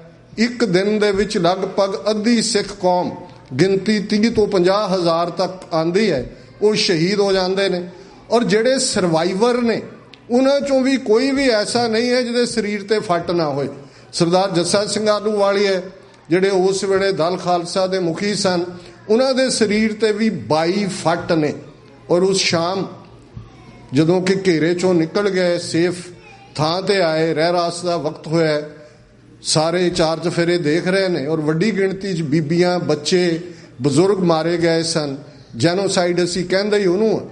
ਤੇ ਅਰਦਾਸੀਏ ਨੇ ਜਦੋਂ ਅਰਦਾਸਾ ਕੀਤਾ ਤੇ ਉਸ ਦੇ ਵਿੱਚ ਉਹਨੇ ਉਹ ਸ਼ਬਦ ਕਹੇ ਜਿਹੜੇ ਸਾਡੇ ਇਤਿਹਾਸ ਦੇ ਪੰਨਿਆਂ ਨੇ ਸਾਂਭੇ ਹੋਏ ਨੇ। ਤੇ ਅਰਦਾਸ ਦੇ ਸ਼ਬਦ ਸਨ, ਪੰਥ ਕੀ ਰਾਖੋਗੇ ਤੋ ਗ੍ਰੰਥ ਕੀ ਰਹੇਗੀ ਨਾਥ, ਪੰਥ ਨਾ ਰਹਾ ਤੋ ਤੇਰਾ ਗ੍ਰੰਥ ਕੌਣ ਮਾਨੇਗਾ। ਕਿ ਹੇ ਸਤਿਗੁਰੂ, ਬੌੜੀ ਕਰੋ, ਪੰਥ ਦੀ ਰੱਖਿਆ ਕਰੋ। ਜੇ ਪੰਥ ਦੀ ਰੱਖਿਆ ਹੋਏਗੀ ਤਾਂ ਗੁਰੂ ਗ੍ਰੰਥ ਸਾਹਿਬ ਦਾ ਸਰਬੱਤ ਦੇ ਭਲੇ ਦਾ, ਮਨੁੱਖਤਾ ਦੇ ਕਲਿਆਣ ਦਾ ਸੁਨੇਹਾ ਕੁੱਲ ਦੁਨੀਆ ਤੱਕ ਪਹੁੰਚੇਗਾ। ਜੇ ਪੰਥ ਹੀ ਨਾ ਰਹੇ ਤੇ ਫਿਰ ਗੁਰੂ ਗ੍ਰੰਥ ਸਾਹਿਬ ਦੀ ਗੱਲ ਨੂੰ ਕੌਣ ਅੱਗੇ ਲੈ ਕੇ ਜਾਏਗਾ। ਪਿਛਲੇ 33 ਸਾਲਾਂ ਦਾ ਤਜਰਬਾ ਦੇਖ ਲਓ, ਦਰਬਾਰ ਸਾਹਿਬ ਤੇ ਹਮਲੇ ਨੂੰ ਯਾਦ ਕਰ ਲਓ। ਸਿੱਖ ਰੈਫਰੈਂਸ ਲਾਇਬ੍ਰੇਰੀ ਚੋਂ 1800 ਹੱਥ ਲਿਖਤ ਸਰੂਪ ਜਿਹੜੇ 18ਵੀਂ ਸਦੀ ਦੇ ਘੱਲੂਘਾਰਿਆਂ ਚੋਂ ਬਚ ਗਏ, ਜਿਹੜੇ 47 ਦੀ ਸਿਵਲ ਵਾਰ ਤੋਂ ਬਚ ਗਏ, ਉਹ ਇਹ ਲੁੱਟ ਕੇ ਲੈ ਗਏ ਨੇ। ਅੱਜ ਤੱਕ 33 ਸਾਲਾਂ 'ਚ ਇੰਨੀਆਂ ਹਕੂਮਤਾਂ ਬਦਲੀਆਂ, ਬਾਕੀਆਂ ਨੂੰ ਅੱਗ ਲਾ ਦਿੱਤੀ। ਨਵੰਬਰ 84 ਯਾਦ ਕਰ ਲਓ, ਕਿੰਨੇ 100 ਸਰੂਪ। ਪਹਿਲਾ ਟਾਰਗੇਟ ਕਿਹਦਾ ਸੀ? ਗੁਰਦੁਆਰਾ। ਉਹ ਦਿੱਲੀ ਹੋਏ, ਕਾਨਪੁਰ ਹੋਏ, ਬਕਾਰੋ ਹੋਏ। ਤੁਸੀਂ ਕਹੀ ਜਾਓ ਕਿ ਜੀ ਗੁਰੂ ਗ੍ਰੰਥ ਸਾਹਿਬ 'ਚ ਪੰਡਿਤ ਰਾਮਾਨੰਦ ਦੀ ਬਾਣੀ ਵੀ ਹੈ ਜੀ, ਫਲਾਣੇ। ਇਹ ਉਹਨਾਂ ਲਈ ਕੋਈ ਮੈਟਰ ਨਹੀਂ ਰੱਖਦਾ। ਉਹਨਾਂ ਦੇ ਸਾਹਮਣੇ ਹਿੰਦੂ ਹਿੰਦੁਸਤਾਨ ਹੈ, ਸਾਡੇ ਸਾਹਮਣੇ। ਅਸੀਂ ਕੋਈ ਵਿਰੋਧ 'ਚ ਨਹੀਂ ਹੈ, ਅਸੀਂ ਕੋਈ ਹਿੰਦੂ ਧਰਮ ਦੇ ਵਿਰੋਧੀ ਨਹੀਂ ਹੈ। ਔਰ ਇਸ ਗੱਲ ਦਾ ਵੀ ਧਿਆਨ ਰਹੇ ਕਿ ਖਾਲਿਸਤਾਨ ਦੀ ਲੜਾਈ ਕੋਈ ਹਿੰਦੂ ਧਰਮ ਦੇ ਖਿਲਾਫ ਨਹੀਂ ਹੈ, ਨਾ ਸਾਡੀ 18ਵੀਂ ਸਦੀ 'ਚ ਲੜਾਈ ਇਸਲਾਮ ਦੇ ਖਿਲਾਫ ਸੀ। ਉਦੋਂ ਵੀ ਉਸ ਟਿਰੈਨਿਕਲ ਸਟੇਟ ਦੇ ਖਿਲਾਫ ਸੀ। ਅੱਜ ਵੀ ਸਾਡੀ ਲੜਾਈ ਇੰਡੀਅਨ ਸਟੇਟ ਦੇ ਖਿਲਾਫ ਹੈ। ਪਰ ਵਾਸਟ ਮੈਜੋਰਿਟੀ ਦਾ ਹਾਲ ਦੇਖੋ ਕਿ ਅੱਜ ਸਾਡੇ ਗੁਰਦੁਆਰੇ ਗਾਇਬ ਹੋ ਰਹੇ ਨੇ। ਮੈਂ ਹਰਿਦੁਆਰ ਦਾ, ਸਿੱਕਮ ਦਾ, ਜਗਨਨਾਥਪੁਰੀ ਦੀ ਗੱਲ ਕੀਤੀ ਹੈ। ਇੰਦੌਰ ਸਿਕਲੀਗਰ ਸਿੱਖ, ਅਸੀਂ ਤਾਂ ਹੁਣ ਸਮਝਦੇ ਹਾਂ ਜੀ ਸਾਡੇ ਕੋਲ ਇੱਕ ਸਟੇਟ ਹੈ, ਸਾਡਾ ਮੁੱਖ ਮੰਤਰੀ ਹੈ। ਸਿਕਲੀਗਰ ਅੱਜ ਵੀ ਜ਼ਰਾਇਮ ਪੇਸ਼ਾ ਟਰਾਈਬ ਨੇ। ਕੋਈ ਇਲਾਕੇ 'ਚ ਚੋਰੀ ਹੁੰਦੀ ਹੈ, ਉਹ ਸਾਰੇ ਚੁੱਕ ਕੇ ਘਰਾਂ 'ਚੋਂ ਬਿਠਾਏ ਹੁੰਦੇ ਨੇ। 10 ਨੰਬਰੀਆਂ ਦੇ ਰਜਿਸਟਰ 'ਚ ਉਹਨਾਂ ਦੇ ਨਾਂ ਲਿਖੇ ਹੋਏ ਨੇ। ਤੇ ਅਰਦਾਸ ਅਸੀਂ ਕਰੀਏ, ਜਹਾਂ ਜਹਾਂ ਖਾਲਸਾ ਜੀ ਸਾਹਿਬ ਤਹਾਂ ਤਹਾਂ ਰੱਖਿਆ ਰਿਹਾ ਹੈ। ਤੇ ਜੇ ਇਹਦੇ ਤੇ ਅਮਲ ਨਹੀਂ ਕਰਨਾ ਤੇ ਫਿਰ ਪੰਡਤਾਂ ਨੂੰ ਜਾਂ ਕਾਜ਼ੀਆਂ ਨੂੰ, ਜੋ ਗੁਰੂ ਸਾਹਿਬ ਨੇ ਕਿਹਾ, ਨਮਾਜ਼ ਦੀ ਗੱਲ ਕਰਦੇ ਆ, ਗੁਰੂ ਸਾਹਿਬ ਨੇ ਕਿਹਾ ਸੀ ਹਾਜ਼ਰੀ ਦੀ ਨਮਾਜ਼, ਕਿ ਭਾਈ ਤੂੰ ਘੋੜੇ ਖਰੀਦਦਾ ਫਿਰਦਾ ਸੀ, ਤੂੰ ਜਿਹੜਾ ਤੈਨੂੰ ਬਛੜੇ ਦਾ ਫਿਕਰ ਸੀ ਵੀ ਟੋਏ 'ਚ ਨਾ ਡਿੱਗ ਪਏ। ਅਸੀਂ ਕਹਿੰਦੇ ਦੇਖੋ ਸਾਡੇ ਬਾਬਾ ਜੀ ਕਿੰਨੇ ਅੰਤਰਜਾਮੀ। ਤੇ ਸਾਨੂੰ ਕੀ ਕਹਿਣਗੇ ਜਿਹੜੇ ਅਸੀਂ ਗੁਰੂ ਦੇ ਸਿੱਖ ਹੈ। ਜਦੋਂ ਅਸੀਂ ਅਰਦਾਸ ਲਈ ਖਲੋਂਦੇ ਹਾਂ ਤੇ ਅਸੀਂ ਇਹ ਪੜ੍ਹਦੇ ਹਾਂ, ਜਹਾਂ ਜਹਾਂ ਖਾਲਸਾ ਜੀ ਸਾਹਿਬ ਤਹਾਂ ਤਹਾਂ ਰੱਖਿਆ ਰਿਆਇਤ। ਅਸੀਂ ਪੜ੍ਹਦੇ ਹਾਂ ਖਾਲਸਾ ਜੀ ਕੇ ਬੋਲ ਬਾਲੇ। ਇਹ ਬੋਲ ਬਾਲਾ ਕੋ ਮੰਤਰ ਹੈ, ਫਾਰਸੀ ਦਾ ਸ਼ਬਦ ਹੈ ਜਿਹਦਾ ਮਤਲਬ ਹੈ ਖਾਲਸੇ ਦਾ ਬੋਲ ਉੱਚਾ। ਔਰ ਸਰਦਾਰ ਕਪੂਰ ਸਿੰਘ ਜਿਹੜੇ 20ਵੀਂ ਸਦੀ ਦੇ महान सिख फिलोसफर होए ने, वो अंग्रेजी च कहते हैं decision making power is vested in the Khalsa, कि खालसे दे कोल है डिसीजन मेकिंग पावर। तो जो खालिस्तान की गल हुंदी है, राइट ऑफ सैल्फ डिटरमीनेशन की गल हुंदी है, ਜਾਂ ਰੈਫਰੈਂਡਮ 2020 ਦੀ ਗੱਲ ਹੁੰਦੀ ਹੈ, ਇਹ ਉਸ ਹੱਕ ਨੂੰ ਇਸਤੇਮਾਲ ਕਰਨੇ ਜਿਹੜਾ UN ਚਾਰਟਰ ਨੇ ਦਿੱਤਾ ਹੋਇਆ। ਪਰ ਤੁਸੀਂ ਬੋਰਡ ਲਾ ਦਿਓ 6 ਪੰਜਾਬ 'ਚ ਰਾਈਟ ਆਫ ਸੈਲਫ ਡਿਟਰਮੀਨੇਸ਼ਨ ਦੇ, ਤੁਸੀਂ ਸੈਡੀਸ਼ਨ ਦੇ ਥੱਲੇ ਬੁੱਕ ਹੋ ਗਏ। ਤੁਸੀਂ ਗੁਰੂ ਗ੍ਰੰਥ ਸਾਹਿਬ ਦੀ ਬੇਅਦਬੀ ਦੀਆਂ ਸੈਂਕੜੇ ਘਟਨਾਵਾਂ ਪੰਜਾਬ 'ਚ ਬਾਈਬਲ ਕਲਾਂ ਤੋਂ ਸ਼ੁਰੂ ਹੁੰਦਾ ਹੈ, ਤੁਸੀਂ ਸਰਬੱਤ ਖਾਲਸਾ ਕਰਦੇ ਹੋ, ਜਿਹੜੇ ਉਹਦੇ 'ਚ ਪਾਰਟਿਸਿਪੇਟ ਕਰਦੇ ਨੇ ਉਹ ਦੇਸ਼ ਧਰੋਹੀ ਹੋ ਗਏ।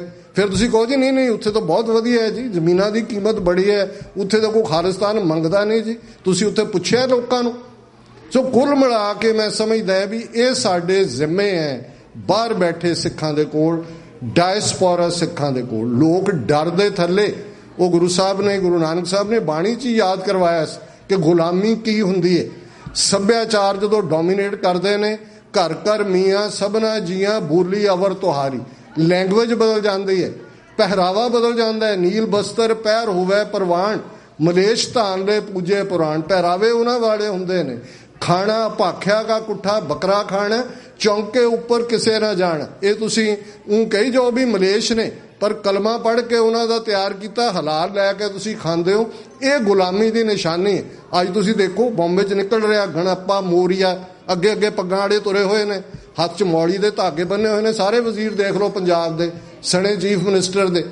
ਇਹਨਾਂ ਨੂੰ ਕੋਈ ਸ਼ਰਮ ਹਿਆ ਨਹੀਂ ਹੁੰਦੀ ਕਿ ਵੀ ਇਹਨਾਂ ਨੇ ਹਵਨ ਕਰਨਾ ਹੈ, ਇਹਨਾਂ ਨੇ ਕੋਈ ਟਲੀਆਂ ਖੜਕਾਉਣੀਆਂ। ਇਹ ਜਦੋਂ ਰਾਜ ਸ਼ਕਤੀ ਜਿਨ੍ਹਾਂ ਦੇ ਹੱਥ ਪਾਵਰ ਹੁੰਦੀ ਹੈ, ਉਹਨਾਂ ਦੀ ਗੱਲ, ਉਹਨਾਂ ਦੇ ਸੱਭਿਆਚਾਰ। ਔਰ ਇਹ ਵੀ ਬਾਣੀ ਨੇ ਯਾਦ ਕਰਵਾਇਆ ਕਿ ਜਿਸ ਹੀ ਕੀ ਸਰਕਾਰ ਹੈ ਤਿਸ ਹੀ ਕਾ ਸਭ ਕੋਈ ਮੈਨੂੰ ਚੈਲੰਜ ਕਰਕੇ ਰੌਂਗ ਸਾਬਤ ਕਰ ਦੇ ਕਿ ਖਾਲਿਸਤਾਨ ਦੀ ਸਟਰਗਲ ਜਾਂ ਸਾਡੀ ਸੋਵਰਨਿਟੀ ਦੀ ਸਟਰਗਲ ਗੁਰੂ ਗ੍ਰੰਥ ਸਾਹਿਬ ਦੇ ਮੁਤਾਬਕ ਨਹੀਂ ਹੈ। ਅਸੀਂ ਉਸ ਸਰਕਾਰ ਦੀ ਗੱਲ ਜਿਹੜੀ ਹਿੰਦੁਸਤਾਨ ਲਾਗੂ ਕਰਨਾ ਚਾਹੁੰਦੀ ਹੈ, ਜਿਹੜੀ ਏਕਤਾ ਕਰਨਾ ਚਾਹੁੰਦੀ ਹੈ, ਅਸੀਂ ਅਨੇਕਤਾ 'ਚ ਯਕੀਨ ਰੱਖਦੇ ਹਾਂ। ਸਾਡੇ ਗੁਰੂ ਨੇ ਅਨੇਕਤਾ ਦਾ ਰਸਤਾ ਦੱਸਿਆ। ਸਾਡੇ ਗੁਰੂ ਨੇ ਕਿਹਾ ਕਿ ਭਾਈ ਕੋਈ ਰਸਤੇ ਤੇ ਵੀ ਤੁਰੇ ਜਦੋਂ ਤੱਕ ਸੱਚੀ ਗੱਲ ਹੈ। ਔਰ ਇਹ ਗੱਲ ਗੁਰੂ ਨਾਨਕ ਸਾਹਿਬ ਨੇ ਇਸਲਾਮਿਕ ਸਿਵਲਾਈਜੇਸ਼ਨ ਦੇ ਗੜ੍ਹ 'ਚ ਖਲੋ ਕੇ ਕਹੀ ਸੀ, ਪੁੱਛਣ ਖੋਲ ਕਿਤਾਬ ਨੂੰ, ਹਿੰਦੂ ਵੱਡਾ ਕੇ ਮੁਸਲਮਾਨ ਹੋਈ, ਬਾਬਾ ਆਖੇ ਹਾਜੀਆਂ ਸ਼ੁਭ ਅਮਲਾਂ ਬਾਝੋਂ ਦੋਨੋਂ ਰੋਈ। ਕਿ ਅਲਟੀਮੇਟਲੀ ਤੁਹਾਡੇ ਅਮਲ ਨੇ ਸਤਿਗੁਰੂ ਰਹਿਮਤ ਕਰਨ। ਇਹ ਗੁਰੂ ਗ੍ਰੰਥ ਗੁਰੂ ਪੰਥ ਦੀ ਡਾਕਟਰੀਨ, ਜਿਸ ਦੇ ਲਈ ਸ਼ਹੀਦ ਭਾਈ ਦਿਲਾਵਰ ਸਿੰਘ ਔਰ ਇਹਨਾਂ 3 ਦਹਾਕਿਆਂ ਦੇ 1 ਲੱਖ ਤੋਂ ਜ਼ਿਆਦਾ ਨੇ, 1.5 ਲੱਖ ਤੋਂ ਜ਼ਿਆਦਾ ਨੇ, ਕਿਉਂਕਿ ਮਾਰਨ ਵਾਲੇ ਸਮਾਧਾਂ ਨਹੀਂ ਬਣਾਉਂਦੇ, ਕਬਰਾਂ ਨਹੀਂ ਬਣਾਉਂਦੇ। ਤੁਸੀਂ ਗਿਣਤੀ ਕਰੋ। ਹਾਂ, ਜਿਨ੍ਹਾਂ ਨੇ ਅਣਪਛਾਤੀਆਂ ਲਾਸ਼ਾਂ ਨੂੰ ਪਛਾਣ ਦੇਣ ਦੀ ਕੋਸ਼ਿਸ਼ ਕੀਤੀ, ਜਸਵੰਤ ਸਿੰਘ ਖਾਲੜਾ 6 ਸਤੰਬਰ 1995 ਨੂੰ ਉਹ ਵੀ ਇੱਕ ਅਣਪਛਾਤੀ ਲਾਸ਼ ਬਣਾ ਦਿੱਤੇ ਗਏ। ਸਾਡੇ ਸਾਹਮਣੇ ਇਹ ਨਿਸ਼ਾਨਾ ਰਹੇ ਕਿ ਅਲਟੀਮੇਟਲੀ ਸਿੱਖ ਕੌਮ ਨੇ ਦਰਿਆਏ ਜਮਨਾ ਤੋਂ ਵਾਘਾ ਅਟਾਰੀ ਤੱਕ ਇੱਕ ਇੰਡੀਪੈਂਡੈਂਟ ਸੋਵਰਨ ਨੇਸ਼ਨ ਜਿਹੜਾ ਐਗਜ਼ਿਸਟ ਕਰਦੇ, ਜਿਹੜਾ ਇੰਡੀਅਨ ਆਰਮੀ ਜੈਕ ਬੂਟ ਥੱਲੇ ਹੈ, ਉਹਨੂੰ ਅਸੀਂ ਲਿਬਰੇਟ ਕਰਵਾਉਣਾ। ਇਸ ਦੇ ਲਈ ਸਿਰ ਜੋੜ ਕੇ ਬੈਠੀਏ, ਵੀ agri to disagree the approach ਰੱਖੀਏ। ਭਰਾਵਾਂ ਭੈਣਾਂ ਦੀ ਤਰ੍ਹਾਂ ਛੋਟੇ ਛੋਟੇ ਮਸਲੇ, ਛੋਟੇ ਛੋਟੇ ਜਿਹੜੇ ਇਸ਼ੂ ਨੇ, ਉਹਨਾਂ ਨੂੰ ਬੈਕ ਬਰਨਰ ਤੇ ਰੱਖ ਦਈਏ। ਸਾਡੇ ਕੋਲ ਜਦੋਂ ਆਪਣੀ ਆਜ਼ਾਦੀ, ਆਪਣਾ ਮੁਲਕ ਹੋਏਗਾ, ਸਾਡੇ ਵਿਦਵਾਨ, ਸਾਡੇ ਸਕਾਲਰ, ਸਾਡੀਆਂ ਟਕਸਾਲਾਂ, ਸਾਡੇ ਜਥੇ, ਸਾਡੇ ਇੰਟੈਲੈਕਚੁਅਲ ਬੈਠ ਕੇ ਉਹਨਾਂ ਇਸ਼ੂਜ਼ ਨੂੰ ਰਿਜ਼ੋਲਵ ਕਰ ਸਕਦੇ ਨੇ। ਇਸ ਵੇਲੇ ਡਿਵੀਜ਼ਨ ਵਾਲੀ ਗੱਲ ਜਿਹੜੀ ਵੀ ਕਿਸੇ ਪਾਸੇ ਕੋਈ ਵੀ ਖਿੱਚਦਾ ਹੈ, ਉਹਨੂੰ ਅਵੋਇਡ ਕਰੋ। ਇਹਨਾਂ ਸ਼ਬਦਾਂ ਨਾਲ ਕਿਸੇ ਵੀ ਭੁੱਲ ਚੁੱਕ ਲਈ ਖਿਮਾ ਦੀ ਜਾਚਨਾ। ਗੁਰਦੁਆਰਾ ਪ੍ਰਬੰਧਕ ਕਮੇਟੀ ਦਾ ਬਹੁਤ ਬਹੁਤ ਧੰਨਵਾਦ, ਉਹਨਾਂ ਨੇ ਸਾਨੂੰ ਯਾਦ ਕੀਤਾ। ਔਰ ਇਹ ਪ੍ਰੋਗਰਾਮ ਜਿਹੜਾ ਕਿ TV 84 ਦੇ ਕੈਮਰੇ 'ਚ ਬੰਦ ਹੋ ਰਿਹਾ, ਇਹ ਆਉਣ ਵਾਲੇ ਸੈਚਰਡੇ ਤੁਸੀਂ 8 ਤੋਂ 10:30 ਦੇ ਟਾਈਮ ਸਲੋਟ 'ਚ ਨੂੰ ਦੇਖ ਸਕੋਗੇ। ਔਰ ਇਹ TV 84 ਅੱਜ ਤੋਂ ਲਗਭਗ 5 ਸਾਲ ਪਹਿਲਾਂ ਇਸ ਗੱਲ ਨੂੰ ਮੱਦੇਨਜ਼ਰ ਰੱਖਦੇ ਹਾਂ ਕਿ 84 ਸਾਡੀ ਉਹ ਬੋਨ ਹੈ ਜਿਸ ਦੇ ਨਾਲ ਸਭ ਕੁਝ ਹੀ ਜੁੜਿਆ ਹੋਇਆ। ਇਸ 'ਚੋਂ ਸਾਡੇ ਘੱਲੂਘਾਰੇ ਵੀ ਨਿਕਲਦੇ ਨੇ, ਪਰ ਇਸ 'ਚੋਂ ਸਾਡੀ ਆਜ਼ਾਦੀ ਦੀ ਹੂਕ ਖਾਲਿਸਤਾਨ ਦੇ ਰੂਪ 'ਚ ਵੀ ਮੂਰਤੀਮਾਨ ਹੁੰਦੀ ਹੈ। ਔਰ ਇਸ ਸਾਰੇ ਨੂੰ ਸਾਡੀ ਇਹ ਕੋਸ਼ਿਸ਼ ਹੁੰਦੀ ਹੈ ਕਿ ਇਹ ਪਲੇਟਫਾਰਮ ਸਭ ਲਈ ਖੁੱਲ੍ਹਾ ਹੋਏ। ਔਰ ਇਹ ਨਹੀਂ ਹੈ ਕਿ ਇਹਨੂੰ ਅਸੀਂ ਸਿਰਫ ਇੱਕ ਖਾਲਿਸਤਾਨ ਦੀ ਸੋਚ ਦੀ ਪ੍ਰਮੋਸ਼ਨ ਲਈ ਰੱਖਿਆ ਹੈ। ਪਿਛਲੇ 4-5 ਦਿਨਾਂ 'ਚ ਇੱਕ ਦਿਨ ਅਸੀਂ ਡਾਕਟਰ ਧਰਮਵੀਰ ਗਾਂਧੀ ਜਿਹੜੇ ਮੈਂਬਰ ਪਾਰਲੀਮੈਂਟ ਨੇ ਪਟਿਆਲੇ ਤੋਂ, ਉਹਨਾਂ ਨਾਲ ਅੱਧੇ ਘੰਟੇ ਦਾ ਇੰਟਰਵਿਊ ਸੀ। ਸ਼ਸ਼ੀ ਕਾਂਤ ਜਿਹੜੇ ਡਾਇਰੈਕਟਰ ਜਨਰਲ ਪ੍ਰਿਜ਼ਨਸ ਰਹੇ, ਉਸ ਤੋਂ ਪਹਿਲਾਂ ਡਾਇਰੈਕਟਰ ਜਨਰਲ ਇੰਟੈਲੀਜੈਂਸ ਸੀ, ਜਿਨ੍ਹਾਂ ਨੇ ਪਹਿਲੀ ਵਾਰ TV 84 ਤੇ ਇੰਕਸ਼ਾਫ ਕੀਤਾ ਸੀ ਕਿ ਕਿਵੇਂ 2007 ਦੇ ਵਿੱਚ ਸੁਖਬੀਰ ਬਾਦਲ ਨੇ ਮੈਨੂੰ ਸੱਦ ਕੇ ਕਿਹਾ ਸੀ ਕਿ ਭਾਈ ਇਹ ਸੌਦਾ ਸਾਧ ਵਾਲਿਆਂ ਨੇ ਵੋਟਾਂ ਕਾਂਗਰਸ ਨੂੰ ਪਵਾਈਆਂ ਤੇ ਇਹਨਾਂ ਦਾ ਕੁਝ ਕਰਨਾ ਹੈ। ਜਿਹੜਾ ਪਹਿਰਾਵਾ ਉਹਨੇ ਪਹਿਨਿਆ 10ਵੇਂ ਪਾਤਸ਼ਾਹ ਦਾ ਸੰਗ, ਉਹ ਵੀ ਉਹਨੇ ਕਿਹਾ ਇੰਟੈਲੀਜੈਂਸ ਏਜੰਸੀਆਂ ਨੇ ਤਿਆਰ ਕੀਤਾ, ਅਸੀਂ ਅੰਦਰ ਪਹੁੰਚਾਇਆ, ਕੈਮਰਾਮੈਨ ਵੀ ਸਾਡਾ ਅੰਦਰ ਸੀ। ਬਾਅਦ ਅਸੀਂ ਅਜੀਤ, ਇੰਡੀਅਨ ਐਕਸਪ੍ਰੈਸ ਜਿਹੜਾ 2-3 ਲੱਖ ਰੁਪਏ ਦੀਆਂ ਐਡਾਂ, ਉਹ ਵੀ ਪੰਜਾਬ ਦੀਆਂ ਇੰਟੈਲੀਜੈਂਸ ਏਜੰਸੀਆਂ ਨੇ ਉਸ ਬਿੱਲ ਨੂੰ ਫੁੱਟ ਕੀਤਾ। ਸੋ ਇਹ ਬਹੁਤ ਸਾਰੇ ਇੰਕਸ਼ਾਫ, ਔਰ ਉਸ ਤੋਂ ਬਾਅਦ ਇਹ ਗੱਲ ਚਾਰਜ ਫੇਰੇ ਘੁੰਮੀ।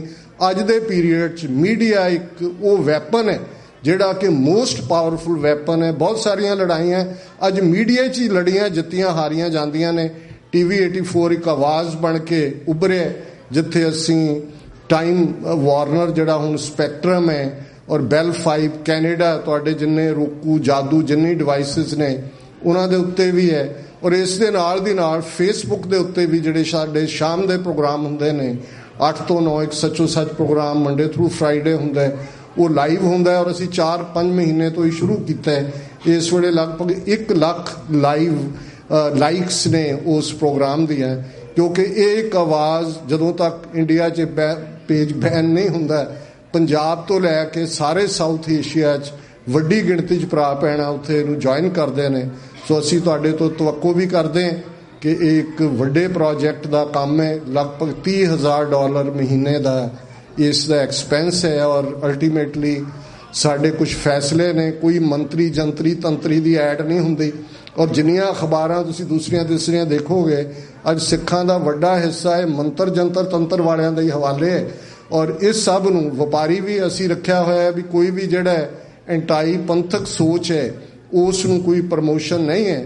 ਤੇ ਫਿਰ ਲੈ ਦੇ ਕੇ ਅਸੀਂ ਸੰਗਤ ਦੇ ਅੱਗੇ ਹੀ ਆ ਕੇ ਖਲੋ ਜਾਂਦੇ ਕਿ ਤੁਸੀਂ ਵੱਧ ਤੋਂ ਵੱਧ ਇਸ ਨੂੰ ਦੇਖੋ ਵੀ। ਤੁਹਾਡੇ ਜਿੰਨੇ ਵੀ ਬਾਕਸਿਸ ਵੀ ਘਰਾਂ 'ਚ ਲੱਗੇ ਹੋਣਗੇ ਉਹਨਾਂ 'ਚ ਵੀ ਤੁਸੀਂ ਦੇਖਦੇ ਹੋਵੋਗੇ। ਪਰ ਨਾਲ ਦੀ ਨਾਲ ਜਿਹੜੀ ਅਸੀਂ ਫਾਈਨੈਂਸ਼ੀਅਲ ਸਪੋਰਟ ਦੀ ਵੀ ਤਵੱਕੋ ਕਰਦੇ ਹਾਂ। ਕਿਸੇ ਵੀ ਭੁੱਲ ਚੁੱਕ ਲਈ ਖਿਮਾ ਦੀ ਜਾਚਨਾ। ਵਾਹਿਗੁਰੂ ਜੀ ਕਾ ਖਾਲਸਾ, ਵਾਹਿਗੁਰੂ ਜੀ ਕੀ ਫਤਿਹ।